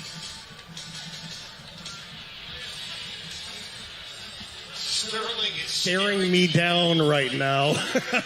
I don't know. Yeah, so is Cassandra. So such good. Hey, you want to get nuts? Let's get nuts. Let's do it. Sterling Hart versus Maddie Slingerland. This is going to be a Timbersports street fight, Kevin and Tommy.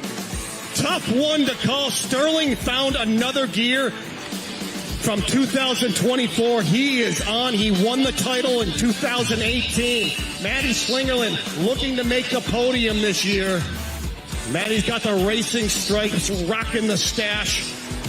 But Sterling Hart, oh boy, he's about 5 feet right now. Let's see him back up. All right, just about there. This much anticipated matchup in the quarterfinals. Matt Koger already made it to the semis. Ahead of Ben Nicely. Ben Nicely, I say in his behalf, he put down his personal best in that last heat at minute 6. This one's going to be fast and it's going to be hard fought.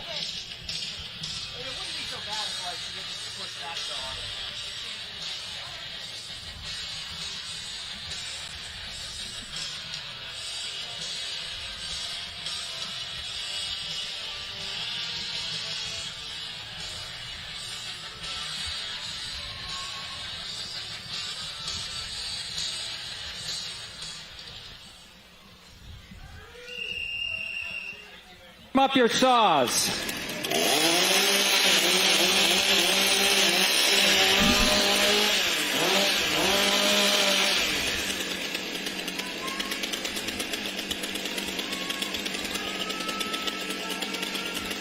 Athletes ready. stand to your timber. 3, 2, 1, go! Well, I was going to predict that Matty Slinger would be first to the block, but Hart is right there with him. Look at synchronized finish from both these guys. Boy, that stock saw did a lot of flopping around over on stand number 1. Once Sterling Hart let it go, we'll see what the judges rule on that one. You've got to land that thing on the stage safely. Not sure how they're going to rule it. Slingerland is an exceptional underhand cutter, as is Hart. I think this is going to be a dead heat in this underhand. It's going to come down to one stick of the axe that might put one ahead of the other. Look at that. It is just fractions of a swing apart. This is exactly what we thought. This is going to be a dogfight here on the stage in Virginia Beach. They are neck and neck down through the single block. Again, this is going to be one that I would think would go to Matty Slingerland, but Sterling Hart is staying right with him and passes Matty Slingerland. It is a dead heat race going into the standing block.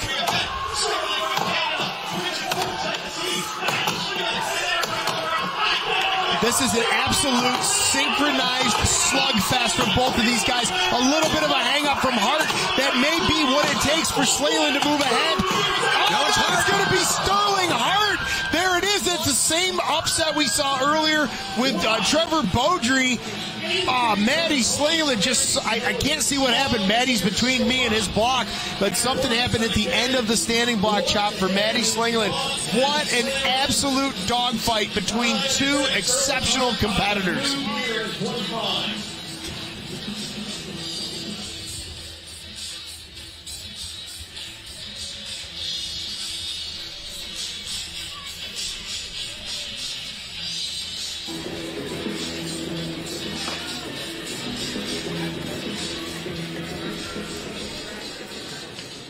And the winner is Sterling Hart. Was brief though. Soon as you realize you won, you look right down at the standing block and you analyze what just happened. You said, "Boy, I can't say what he said. Blanked that one up," but you tried to. Talk about how important it is in the moment to learn what you did right or wrong.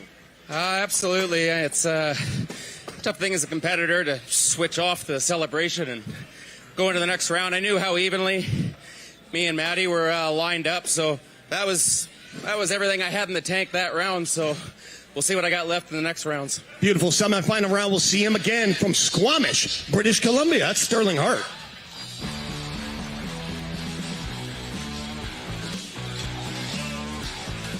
Well, what an amazing head-to-head matchup between two very equally matched athletes. Dave Jewett was talking about it. You heard Sterling Hart talk about it.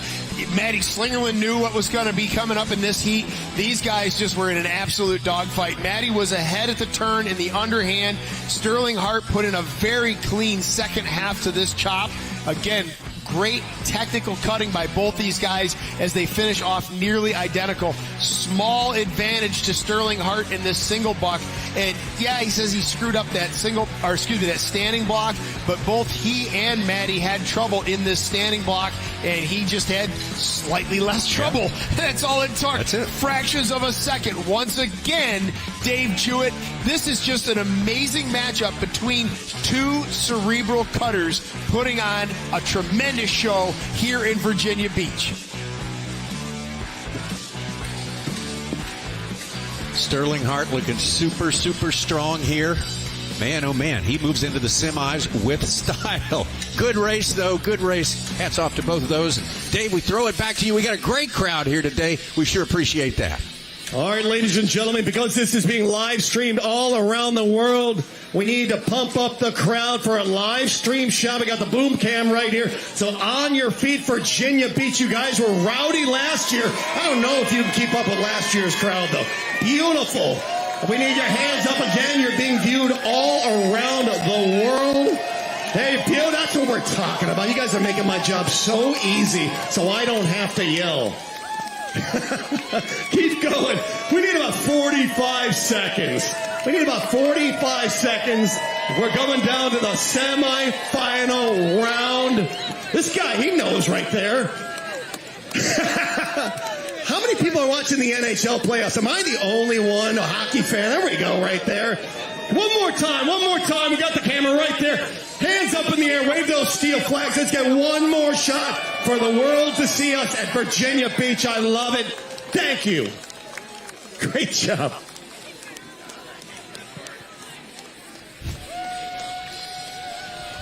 Let's go, Nate!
Quarterfinal round. From North Fork, California, Nate Hodges and his opponent. Also from Toll House, California, the Battle of California, Walt Page. Hodges.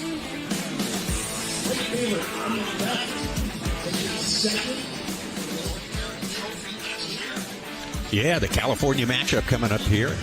Nate Hodges got past Bill Bischoff in the round of 16 to make it here to the quarterfinals. Walt Page, great battle with Trevor Beaudry to gain his spot in here.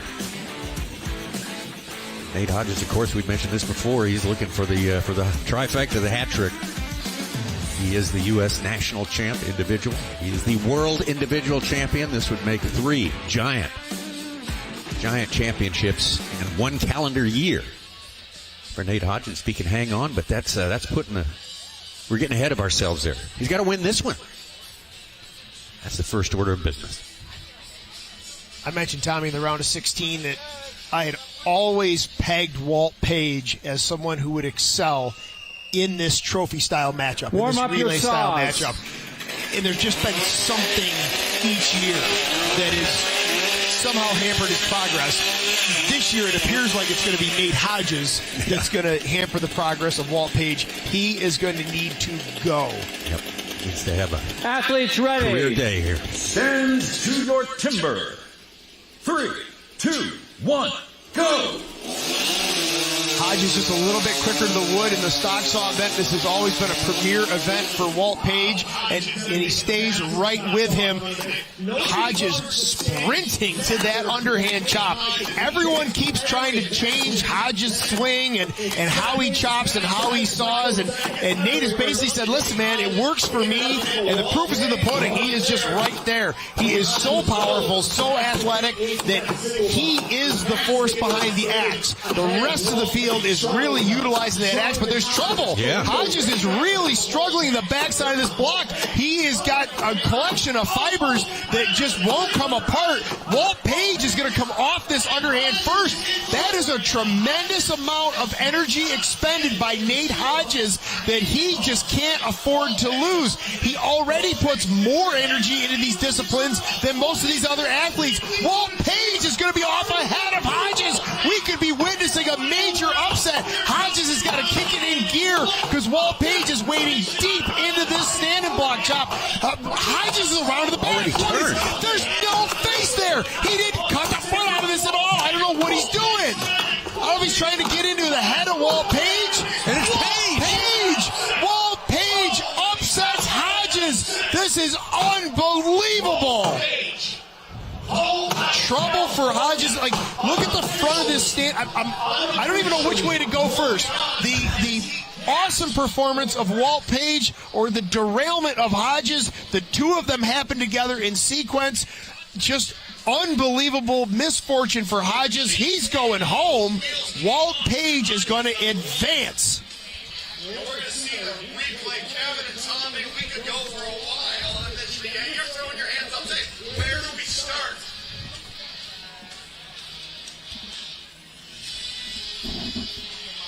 Okay, so What? the flags are All right, there's flags. On right, stage right, Walt Page, and I'm going to have to go again back to Kevin and Tommy. I was so focused on Nate Hodges that I missed Walt Page. Could be, what I'm guessing, he came up on that underhand, a chip under his left foot. What I'm guessing is the foot was not on the block when he struck the block. Both feet have to be on the block. So I'm guessing it's that left foot. Is that counting on the block? This massive chip was attached to his spikes between his feet and the block. Again, a first. All these firsts coming down in here in Virginia Beach. Coltsy, if you have the replay, let me know what you see, my friend. Yeah, so we're watching the replay right now, and at this point, we're into the back. There you see, I can see how they'd be looking at it. We're going to get the call. Okay, we're doing a video review on a possible drop start by Walt Page. However, we ruled that it was not a DQ. The winner is Walt Page. Mayhem! Timbersports mayhem all in one heat. And Walt Page, we're going to let him go. He doesn't want to do an interview. We're going to respect that. Hodges, if you would like to talk, you can. If you don't, I get it, buddy. Hodges says, I'm going to go have a beer with Jason Lentz over at the Ashland Brewing Company. But again, Kevin Holtz, buddy, you got a great view as well. Talk about it. Yeah, so Dave, that potential DQ, which was not a DQ, they went back and did a video review. When you start the chainsaw, you have to have 3 points of contact. You are not allowed to do what is known as a drop start, where you drop the motor of the saw, pulling up on the starter cord simultaneously. Technically, that's not even part of the timed event. And at this point, the event started. The part they were looking at for a potential DQ was when they said, gentlemen, warm up your saws. They wanted to make sure that he had a safe and legal start. What I want to talk about, though, is the underhand chop. The back of this log, Nate Hodges is absolutely pinched. There is no wall of wood. There is no fresh air to swing into, and he is repeatedly driving into the same chasm. This is what Dave Drew was talking about. You talk about that chip of wood that gets pulled up onto that underhand block, and Dave was questioning whether or not they counted that as his foot being in contact with the block. That wasn't an issue. His heel was kind of still in contact even though that chip was there. A bit of a hang-up in the single buck, but then the wheels absolutely fall off in the standing block. Watch this opening from Nate Hodges. He tries to punch in a 4-hit front, and it just goes nowhere. He just hasn't cleared wood in the front of the log. That may have been an attempt to get into the head of Walt Page. I'm not sure what his strategy was there. I'd like to have a beer with the guy and see what he was thinking there. But Walt Page, congratulations. He is advancing to the next round.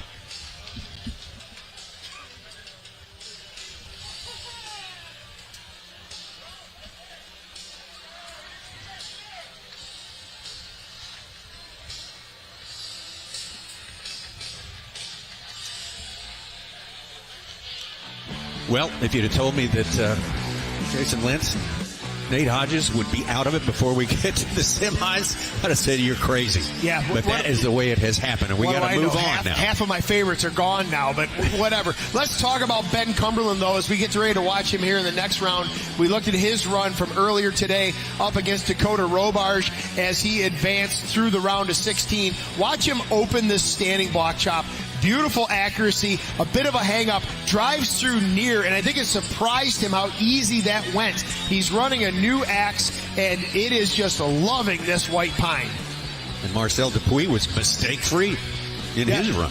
Marcel Dupuis, so this is who Ben Cumberland's going to have to take on here. Marcel, multi-time, I think three-time, don't quote me if I'm wrong, but three-time Canadian champion, just put on an absolute clinic. Great run in the single buck, and again, absolute smooth operation in this standing block chop. He way overcuts this front, a super safe front side for him. By the time he gets into the back, it's 2 up, 1 down, twists that block a little bit, opens up the firewood, one more drive, takes it off. Yeah, I'm still catching my breath, Holtz. Here we go. Heat 4, the quarterfinal round. The Battle of New Brunswick. Ben Cumberland, Elmwood, New Brunswick, and Marcel Dupuis from Memramcook.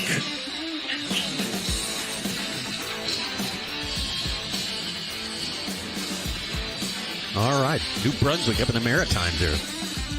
About 2 of them in this final shot at the semifinals, and both of them looking very much at home and comfortable in their roles here. Very smooth performances from both so far today.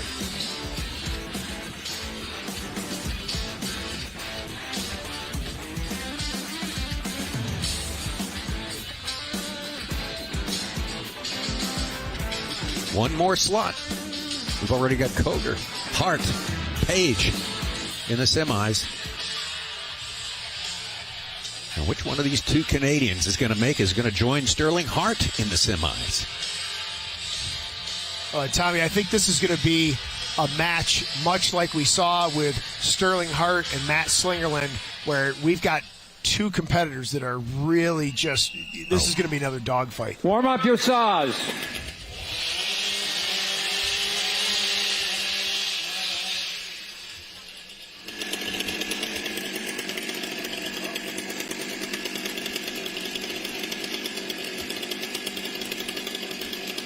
Athletes ready. Stand to your timber. 3, 2, 1, go! Advantage Cumberland right out of the gate. He was super quick on the go, and he is going to be first through the block as well. A slight advantage over Dupuis on stand number 2. He's going to get a swing and a half into this block. That axe is just loving this pine. We saw him in his round of 16 performance where the axe just flew through the block. You could just tell it almost surprised him how effortless it moved through the last bit of timber. There he is. It is Cumberland off ahead. Dupuis has to step back up, lost control of the axe, gets it gathered back up. Ben Cumberland running every inch of that saw, and it is melting through that block unbelievably quick. Very slow stroke speed, but that saw was just doing the work. 2, now 3, now almost 4 swings ahead of Marcel Dupuis on stand number 2. Great big wide open front face. Look at the work done by that final driver, well past the midpoint of that log. Great camera shot looking into the backside of the log. He stepped down a little bit. It's not going to hurt him. There was one situation right there where that fiber of wood could have held up and held the top. Fortunately, it spun, twisted, tore. Very fortunate finish for Ben Cumberland coming in around that 107 mark.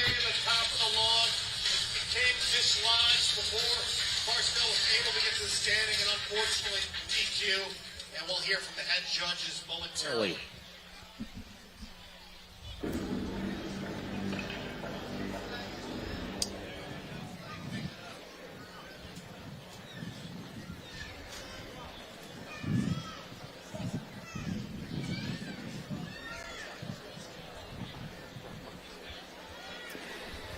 Marcel DQ, axe was not mounted securely in the standing block. The winner is Ben Cumberland.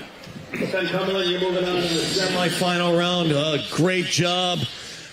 a beautiful stock saw cut. I want to talk, as much as we love to talk about chopping, that one-handed grab, very Matt Slingerland-esque. Talk about how important that is with confidence to grab that saw and know the thickness of the disc.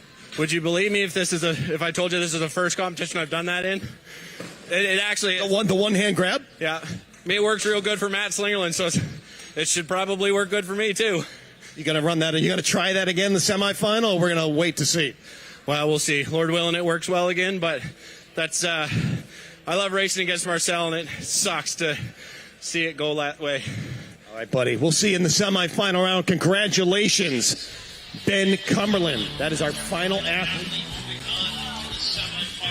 Lightning quick to the block on stand number 1. That was Ben Cumberland, and he said, you know what, if that one-handed grab is good enough for Matty Slingerland, it's good enough for me. First time he's ever tried it, a bit of a dangerous situation to try it in, but you know what, when you need every nanosecond, you're going to try to push the envelope here. You see him advance handily through the underhand chop, and this saw, look at the noodles just spewing out of the far side and even some of the near side of this single buck event. That saw is absolutely loving this timber, and he was able to lay back and just let the tool work. Same thing here again in the standing block. The axe is cutting well. He's reaching back, putting great force behind it, and just letting that tool eat the wood. You saw those few fibers of wood hold on to the top, but the mass of that block was able to twist, spin, and drop it off. Ben Cumberland, the reigning national champion from Canada. Very, very impressive. In his debut here, North American Trophy, or second trip to North American Trophy, I should say. And now we've got our semifinals set up.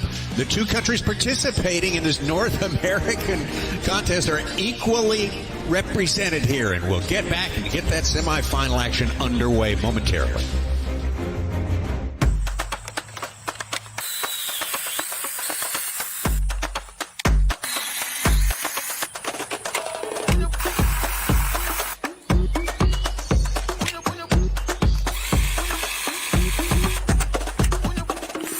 Do it all with Stihl Battery. Don't miss Stihl deals. Now is the best time to save big on over 40 hardworking Stihl tools. Hurry into your local Stihl dealer or shop online. Growing that into this? Yeah, you did that. That little guy, he's now this guy. You did that too. And where do you think this comes from? Yep. For farmers and ranchers, miracles like these don't just happen. They take sweat, faith, and we're proud to say, a little bit of this. Precision technology to do more with less, so that this can one day do that.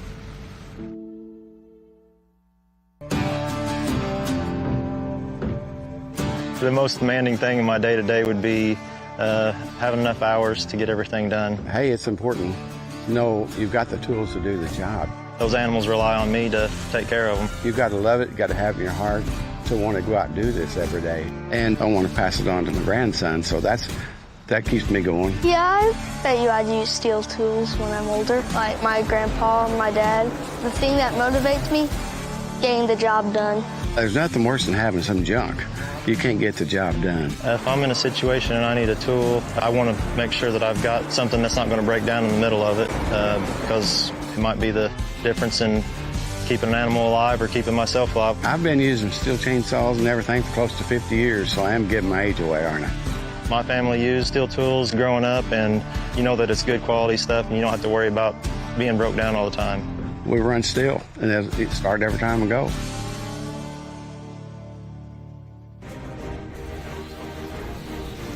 Back to the Stihl Timbersports North American Trophy Championship and this beautiful, iconic boardwalk here. It is a paved boardwalk at 2 miles of this elegant promenade here. Beautiful Atlantic Beach. One of the attractions here is this giant statue of Poseidon. Kind of stops everyone in their tracks right there. A lot of people standing, posing for pictures in front of this big mythical critter from the deep. And we are Poseidon ourselves with excitement here. Sorry for that trip to Bad Dad Joke Corner. I was made to do that, folks. Sorry. But we are ready to go. We have got an exciting semifinal, an unexpected semifinal here, as we are ready to go. I liked it, Tommy. Here we go, semifinal round. Look at these two combatants. Matthew Colger from Grafton, West Virginia, and from Squamish, British Columbia, Sterling Hart. You've got 3 North American title winners on stage. 2 to Colger. 1 to Sterling Hart on your right. And Colger walked out with an absolute face of steel. Sterling Hart has been insane all day. All right, now this is not what we expected. It's 2 great competitors in here. Matt Colger got to rank as the favorite now, as 2 of his perceived greatest rivals are now out of this thing. Yeah, 2 of his perceived greatest rivals are out, and some of the guys that we always feel like should be right there are rising to the occasion. Yep. Absolutely. I love what I'm seeing out of Sterling Hart. I love what I'm seeing out of Walt Page. I love what I'm seeing out of Ben Cumberland. I'm not going to need this chair much longer. We'll be standing here shortly. Yeah, it's going to be good. Sterling obviously in top form here. Has had no trouble in either one of his 2 matches.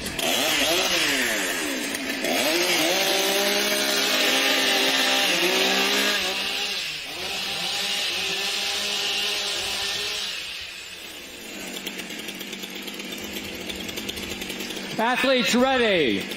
Stand to your timber. 3, 2, 1, go! Slight advantage, Colger leaving the block, but man, Sterling Hart was super quick getting that saw up there and has a slight advantage as he goes into the underhand. I'm hyper aware of how these guys are putting the saws down, and Sterling Hart on 2 is really pushed that envelope. But this is the time you've got to push that envelope. You're up against the 7-time U.S. champion, the 2-time trophy champion, and Matt Colger just wasted that underhand chop and left Sterling Hart in the dust. Sterling has to find 2 more gears if he's going to catch Matt Colger at this point. Colger is about 1 more stroke from driving off the single buck, and there it is. He is going to try to set it at a comfortable pace, not set it at a low pace, just a comfortable pace, and finish off this stand and block chop. Sterling Hart is just wading deep in this. Sterling put in a very small face. I think he's trying to play with Matt a little bit psychologically. There it is, Matt Colger. We have dropped below 1 minute, 59.79, showing on the unofficial time.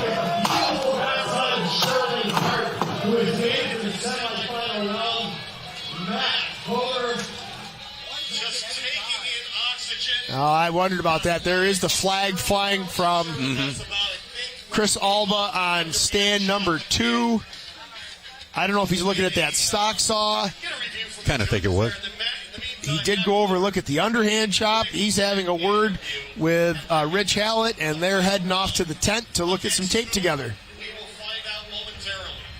At this point, it's sort of moot and not that important. I mean, Matt Colger has the win. I believe they're looking at an issue with Sterling Hart. It's kind of semantics, whether it's a DQ or he's lost the race or whatever. Matt Colger looking pretty darn dominant at this point right now. His 3 matches so far in a combined winning margin over the rest of the field of 15 seconds altogether, and that is huge in this fast-moving sport. Yeah, and he's talked about coming off illness and not being in top shape. I've watched Matt cut enough. There's more gas in that tank. Yeah. He dropped below 1 minute. That's the first time all day today that we've seen a sub 1 minute time. That time can go even lower. He's had a 1 flat, just about a 101, and now the 59.48 is just, man, that is just too much for anyone to put up with. Matt Colger showing why he is broken hearts and aspirations all these years. Okay, we were reviewing whether the saw was dropped onto the deck after the stock saw event for Sterling. It was not a DQ. It was placed carefully.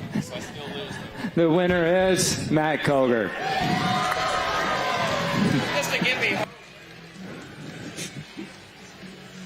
Matt, I like how you guys are going after each other, but you're good friends. Sterling says it was the wood. It wasn't me.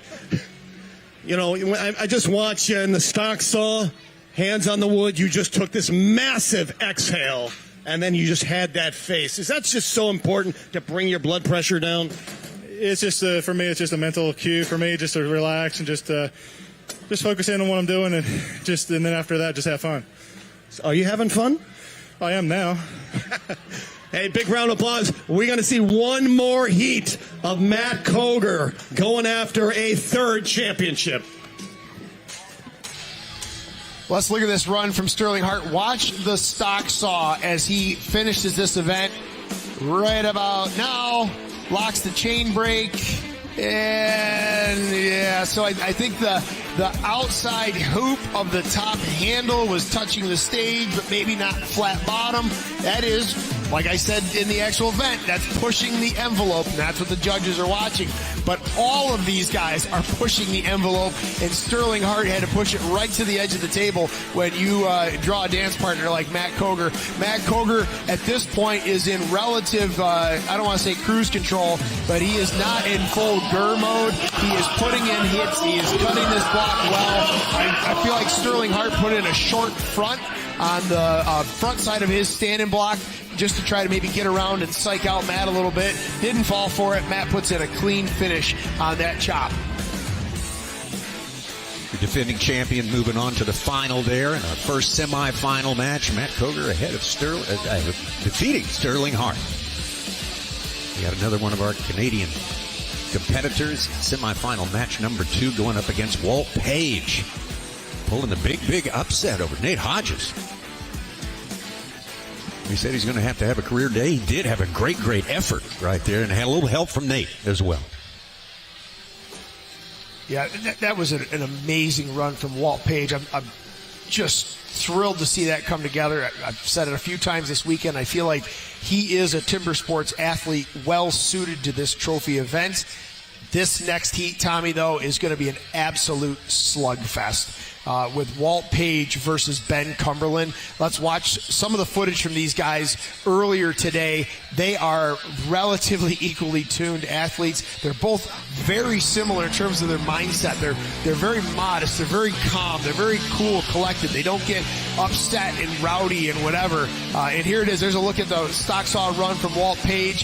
Here is Walt into the underhand where he took the best of Nate Hodges. There's that chip getting stuck to his foot. There was maybe some question about whether his foot was on the log. It clearly was there. Great looking single buck from Walt Page. Throws in a little short stroke at the end so that he can finish on a push stroke. And then the angle, the form, the slope in that standing block was absolutely awesome at the finish of that round. Taking out one of the crowd favorites, and one guy that I projected to be on the podium, Nate Hodges.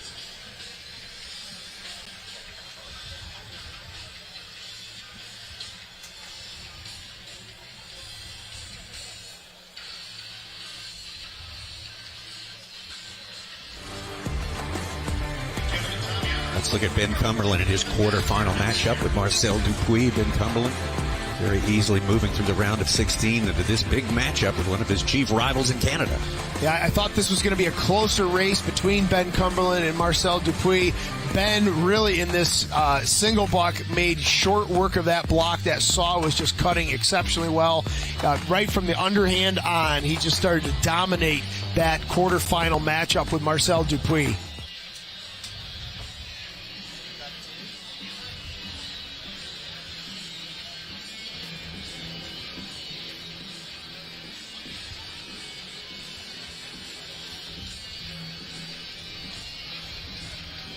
Second heat of the semifinal round from Toll House, California. Here he is again, Walt Page, and his opponent, all the way from Elmwood, New Brunswick. Big round of applause for Ben Cumberland.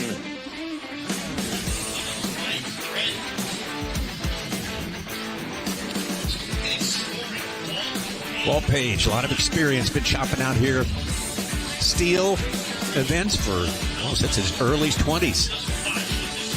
And always had great technique, a lot of strength, big wingspan. Could do a lot of damage in the springboard for sure. Through there. Ben Cumberland, very, very impressive, this young man, reigning Canadian champion. So will it be a true North American final? Canada versus the U.S. This is going to be the decider right here. Matt Coger, we remind you, already has gained the final. Well, Tommy, I want to point something out. We talked about how these guys are looking for every nanosecond they Warm can. up your Look saws. closely there at Walt Page, and we'll get a shot back here. We're looking at the side of his head here at some point.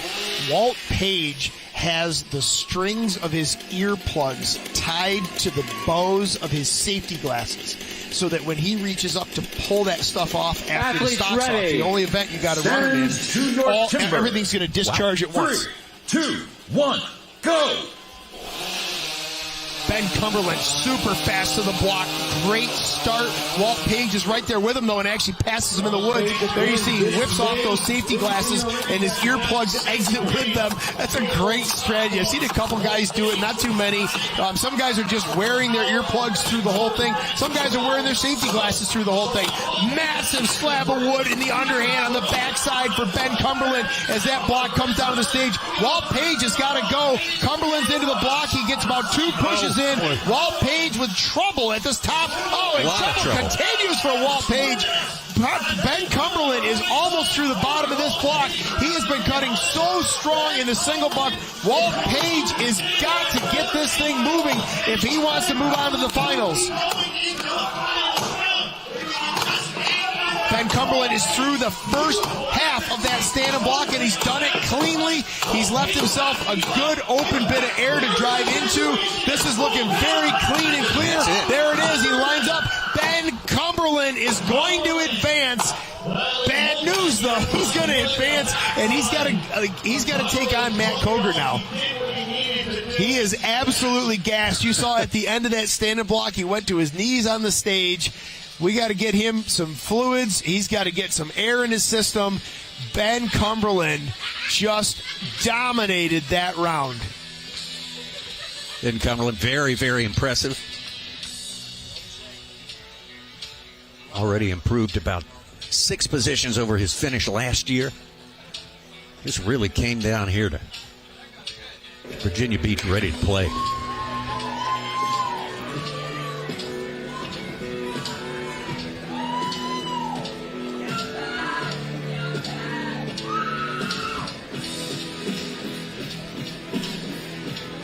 And the winner is Ben Cumberland.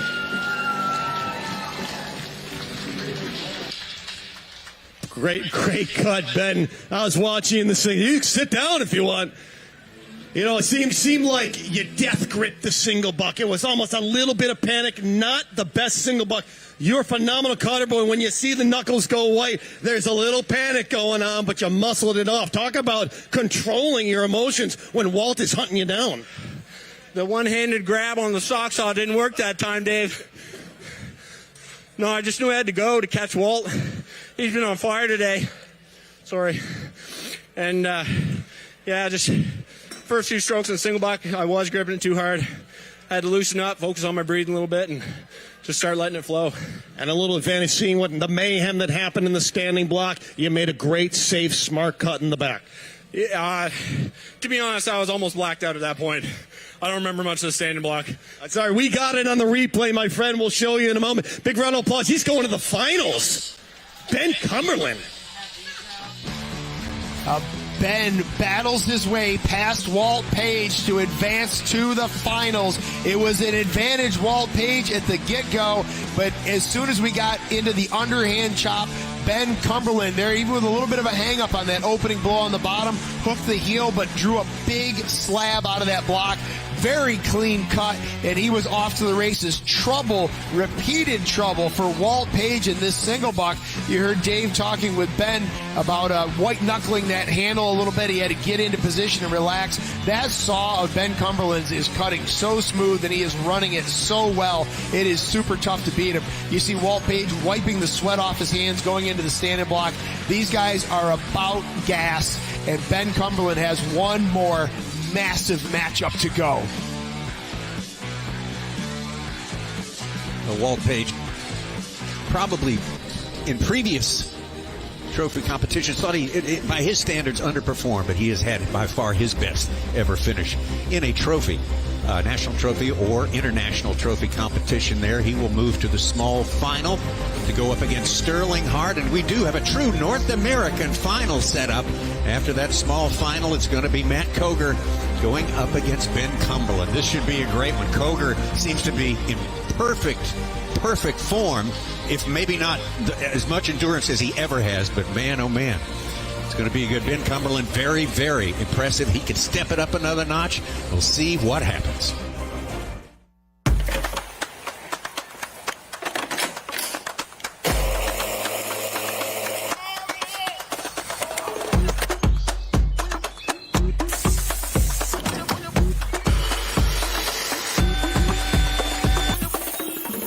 Do it all with Stihl Battery.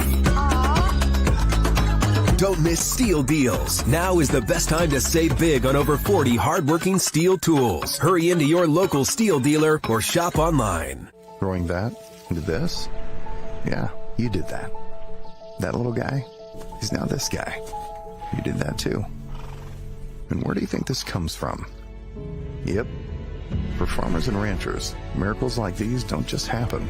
They take sweat, faith, and we're proud to say, a little bit of this. Precision technology to do more with less, so that this can one day do that.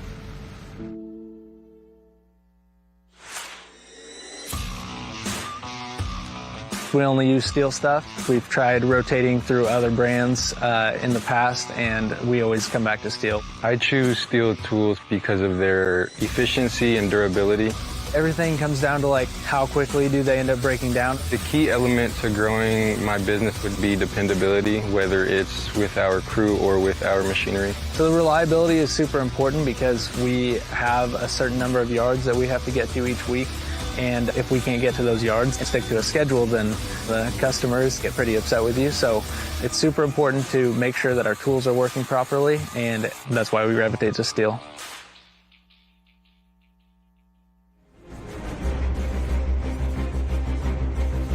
We are back this beautiful spot right here, our 2025 North American Trophy, Virginia Beach, Virginia, for the second year in a row. Here in this beautiful setting, this is amphitheater type setting, on the iconic boardwalk here. Promenade that lasts a couple of miles up and down this prime Virginia oceanfront place. Great destination for so many years. It's a destination we have fallen in love with, that's for sure. We got the small final coming up next, and after that, the grand finale. The small final is going to be Sterling Hart and Walt Page. Not much rest for Walt Page, for sure. See how well he can power through it. Sterling Hart looking very strong here. He just couldn't get past Matt Koger. But this will decide the bronze medal.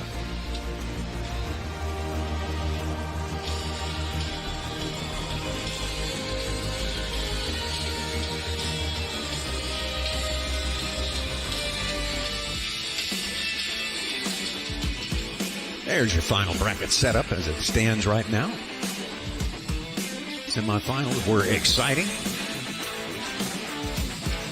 And for the first time in this North American Trophy format, we have got a true equal North American representation between Canada and the USA.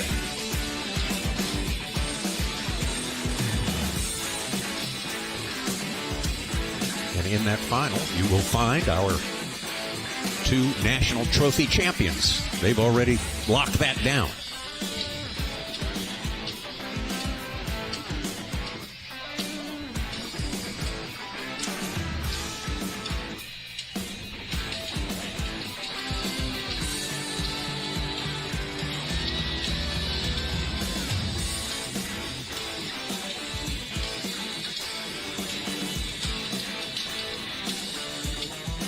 All right, ladies and gentlemen, we've come a long way, and if you've just arrived, great timing. Let's get the crowd pumped up one more time. This is the semifinal round. 2 heats remaining to see who's the best in North America. Absolutely. Throw your hands in the air. Wave those Stihl flags. That sounds like we're coming back again next year. What do you think about that?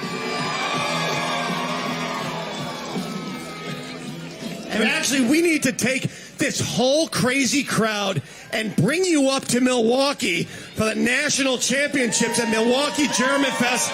It's German Fest with timber sports and beer. What more could you ask for? Check out Stihl Timbersports website for the Milwaukee German Fest dates in late July this year.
Here we go to the bronze medal round. Let's bring them out. Sterling Hart of Squamish Peak, BC versus Walt Page from Toll House, California. With a crazy fan crowd right in the middle. Walt Page. Fueled by Cassandra Slingerland. Was visiting the AEST Beer Company tent all day.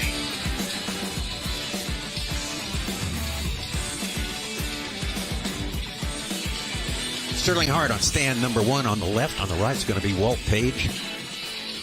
Sterling Hart, despite his youthful appearance, has been competing for a long, long time at a very, very high level. And he seems to have lost nothing with the passing of years. He is just sharp, super strong, perfect balance. He's like Fred Astaire with a saw. It's a brilliant analogy, Tommy. That's a tremendous connection. Tremendous connection. So I'm watching these two guys as they come out and going, well, all things considered equal, this would be an awesome competition. Like, I'm going through the disciplines head to head. Warm up your saws. The advantage right now, though, for Sterling Hart on stand number 1 is recovery time. Walt Page just came out of an absolute battle to attempt to make it to the finals. He wound up in the small final. Sterling Hart has had some additional recovery time. I'm kind of leaning towards Sterling Hart on this one. Go! Of course, though, here in the trophy event, anything can go. Yeah, that is disqualifications, stuck axes, you name it. It was Walt Page with a slight advantage coming out of the stock saw, but somehow Sterling Hart had an axe in the block before Walt Page. Walt Page around to the back as Sterling kind of sprays a couple sloppy hits in the bottom of this underhand chop. There it is. Walt Page is off. I don't know what Walt is running on right now, but it is working. He's got to keep it moving because Sterling is not going to lay down on this one. Walt Page has got 2 more pushes. That single buck will be off. Oh, he had to go back for a little bit of a half stroke. He's into this standing block. Boy, it looks like Sterling Hart is the one that's actually more gassed than Walt Page. Walt has found a gear. It is working. Hart is putting up a good pace in this standing block, though. It's not going to be enough. Walt Page, if he can keep it together, is into the back. If he can finish this remotely cleanly, there it is. Walt Page is going to end up on the podium. Sterling Hart, Walt Page, and that's 5 races today for Walt Page. Well, Tommy, all I can say for Walt Page is finally. Yeah. Finally, he's on the podium. The next step is moving his way up that podium. Love the guy. I don't want to say like I'm disappointed in Walt Page because he's had an awesome career, but I'm like, man, he should just be excelling in these trophy events. And he was really close to making that final going against Matt Koger. Pulls out a win in the small final. Sterling Hart was right there, but I feel like he just ran out of gas. Coming out of that underhand. Walt Page. Coming out of that underhand into the single buck just did not Walt's look been like Sterling dodging Hart. the interviews all day, buddy. We're going to let you catch your breath. 5 races for this guy. It started this morning at noon. A Walt Page, 5 races. This is the furthest he's advanced. He's going to take home the bronze medal all the way from Toll House, California. Look at this crazy fan crowd out here. Who we listening to, Walt? Oh, my lovely wife's right out there. Some friends and family. I love you all. Thank you, guys. Just a phenomenal day. We're going to let you go 1 second. What are you going to remember from today? What did you do the best? You just looked flawless with never had a panic attitude at all. I think flawless is a stretch, Dave, but, you know, things come together, other things don't. It worked out great today, and I'm happy for it. Congratulations for the Browns. One more heat remaining. The big round coming up. Well, if I was a betting man, I would have lost on that one. I thought that was going to go Sterling Hart's way. I figured he had a little more gas in his tank, a little more recovery time. But Walt Page in this underhand, he got beat to the underhand. Sterling looked super competitive in the front side of this log, but it was around the back. I don't know if it was just that axe is just loving that block. Drew huge chips. It's Walt Page drew huge chips out of the backside of that log. That gave him great momentum going into the single buck, and I think that Sterling Hart was just not feeling it after that underhand, was starting to get a little gas, and it was just all Walt Page after that. He was able to set a solid pace, put in a good clean cut, massive shovel of an axe head, coming in a little bit flat, dropping down that one near hit, but still stuck with his pattern, drove off cleanly in the back. Congratulations, Walt Page. Welcome to the podium. Great stuff. There's the updated bracket now. Our small final is complete. And I think most people were saying there would be a Californian on that podium when this thing is done, all said and done, coming into this event here. Maybe they weren't talking about Walt Page, but we couldn't be happier for Walt, really coming into his own here, fulfilling his potential this special week in Virginia. So Walt Page is going to be our bronze medal winner here, the 2025 North American Trophy Championship.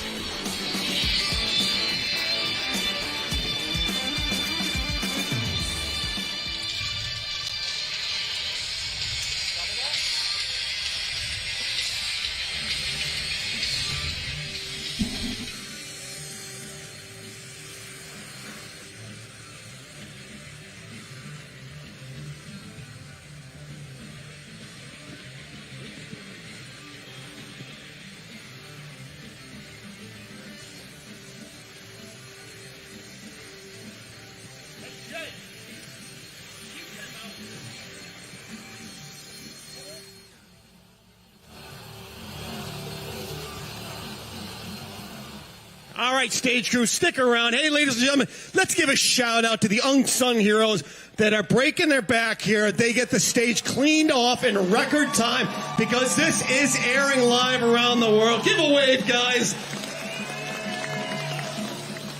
And our sponsors. We couldn't do it without Stihl, John Deere, Aslan Beer Company, Cassandra Slingerland, Carolina Containers, Stone Lawn Works, and of course the Stihl products we are using today. The new Stihl BGA 250 blower, as well as the Stihl BRA 600 backpack blowers. Check them out at your local Stihl dealer. Stick around. It's coming up, our final round. It's going to be a U.S.-Canada, truly a North American Trophy event final.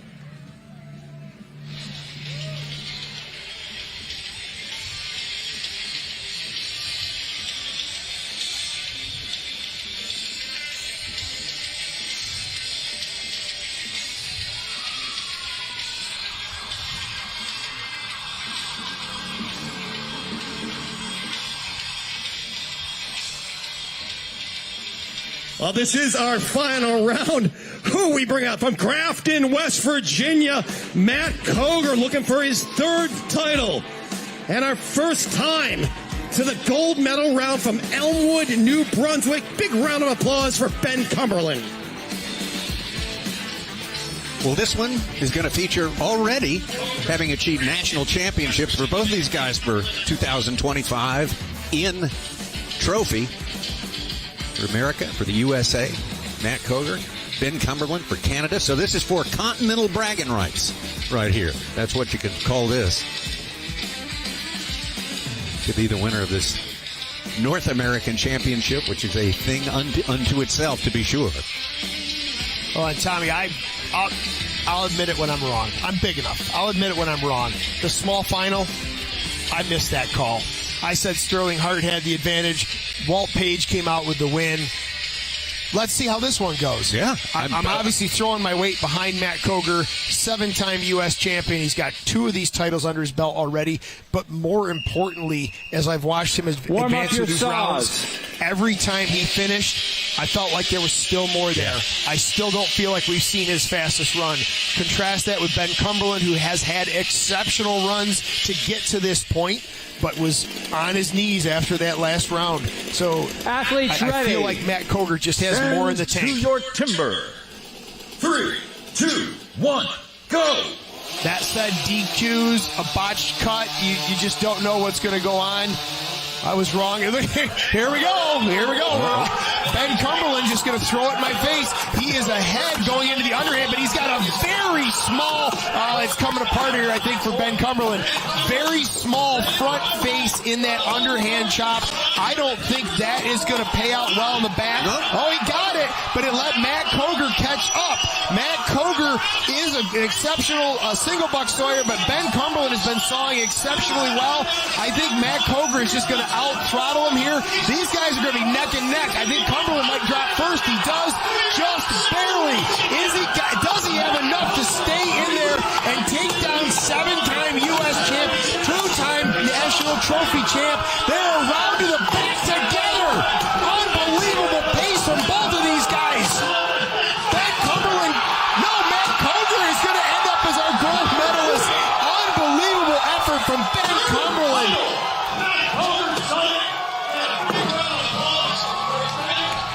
Well, I think there was just a couple of things in Ben Cumberland, especially in his chops, the front of that underhand, and I think he bailed on the front of that standing block a little too quick, and Matt Coger just stayed the course and did what Matt Coger does.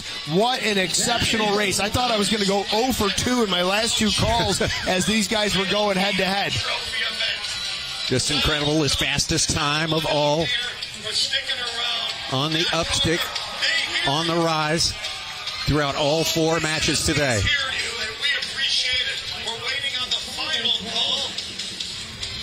And I know what they're looking at, a slight wrenching motion of Ben Cumberland's log. And I believe that's what they're looking at. It was a wrenching motion, Kevin and Tommy. As the log was severed, he pried it with the handle of the axe.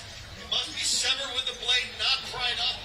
I'm going to say unofficially, Matt Coger giving a little shout out to his wife, I'm assuming, in the crowd. I think Matt is sitting safe to look for number 3.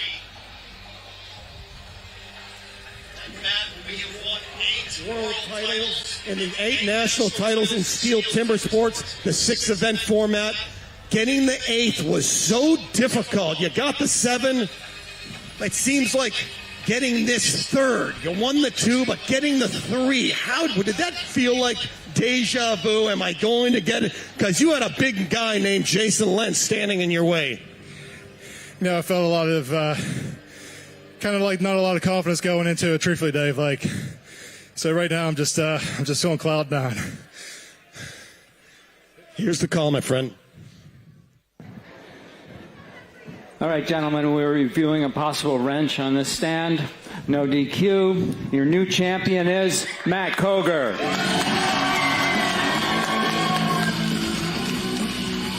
Now I'm going to get one more word of congratulations. Some lungs got it through, buddy. And by that muscle memory, tell me how you have to really incorporate everything. The years of experience, the muscle memory, the confidence to compensate for your ailment. No, you really do have to rely on your skill set. And no, it's pretty good today. Take a rest, my friend. We got the podium coming out. We might see you on top. Big round of applause for our final two combatants, Matt Coger and Ben Nicely. Ben Nicely. We can get him up on stage one more time.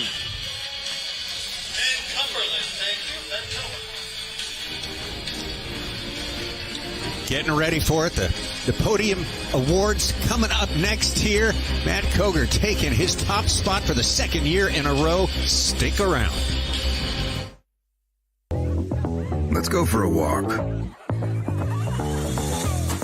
Let's go for a ride. Whether you're shaping up a small yard or taking on serious acreage, let's go the distance. Shop in store and online for 0% financing and instant rebates on select Stihl mowers. Stihl. Let's go mow. Growing that into this? Yeah, you did that. That little guy, he's now this guy. You did that too. And where do you think this comes from? Yep. For farmers and ranchers, miracles like these don't just happen. They take sweat, faith, and we're proud to say, a little bit of this. Precision technology to do more with less. So that this can one day do that.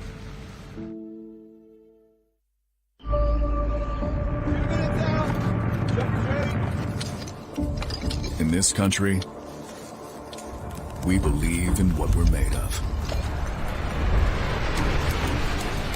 Grit. Drive. The will it takes to be different.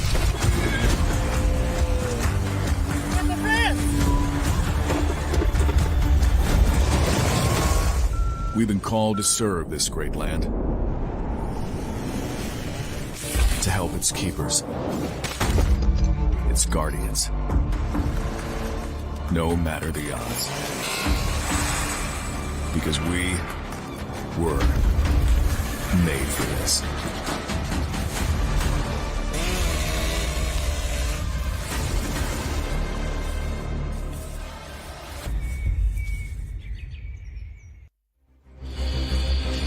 Back here in Virginia Beach, waiting on the podium ceremony. It is all over but the shouting right now.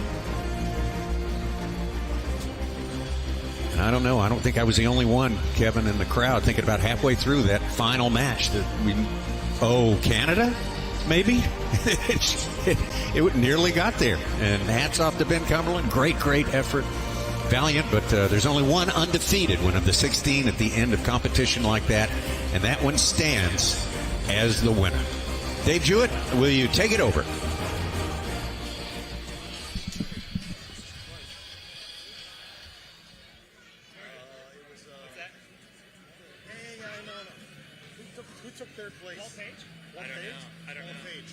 Let's bring out our bronze medal, Walt Page from Toll House, California. He's made the podium this year, taking home the bronze, and boy, did he deserve it. Still catching his breath. Big round of applause. And we have Eric Bajorling, Vice President of Marketing of Stihl, presenting this medal to Walt Page. Great job. And taking home the silver medals. I could see him backstage still catching his breath as well. Coming all the way from New Brunswick. Big round of applause for Ben Cumberland.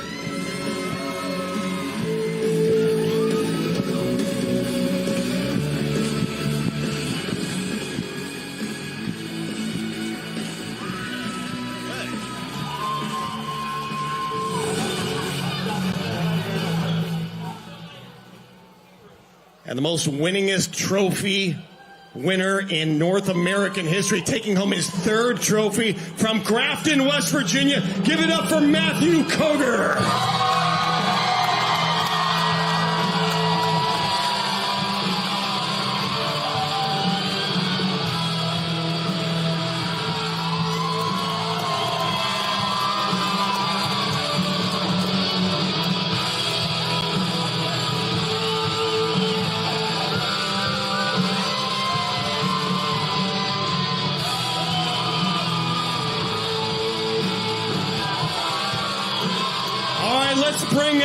the rest of our athletes that have been going at it since noon today. We're going to bring out the rest of our athletes from North America, from Canada, and the United States.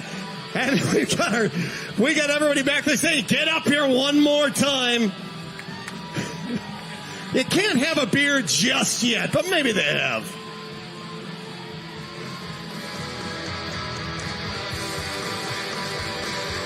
Ten Americans, 6 Canadians. And we have mixed it up this year. Boy, was that unpredictable. I don't know if anyone got it right, but Matt Koger taking home the championship in front of one of the best crowds we have ever seen.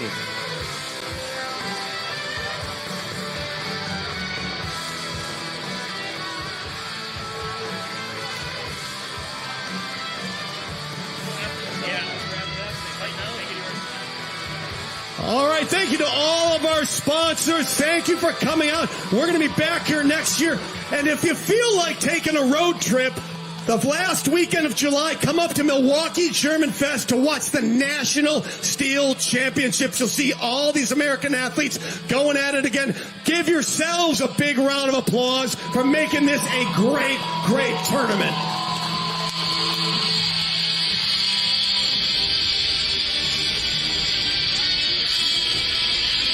Well, he came in here, the reigning champion, U.S. champion, North American champion, Stihl Timbersports trophy competition.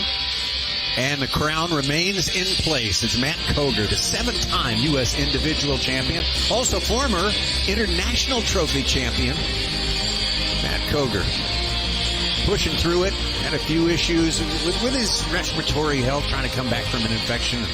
Seems to be in pretty good shape now, Kevin. I think he's going to be all right. Yeah, respiratory, schmespiratory. I mean, he just, I don't want to say it was effortless, but every time we watched him cut, he got faster and faster. And the field, the flip-flops, the disqualifications, the disqualifications in time trials, the setting up number 1 versus number 16, which was really more like a number 1 versus number 1. Yeah. What an absolutely insane day for the North American Trophy matchup here in Virginia Beach, Virginia. The action was unpredictable. Proved wrong at every turn along the way, and more to come in July in Milwaukee. A great, great time. Thank you, Virginia Beach. Thanks to all our competitors. Thanks to you. We'll see you in Milwaukee.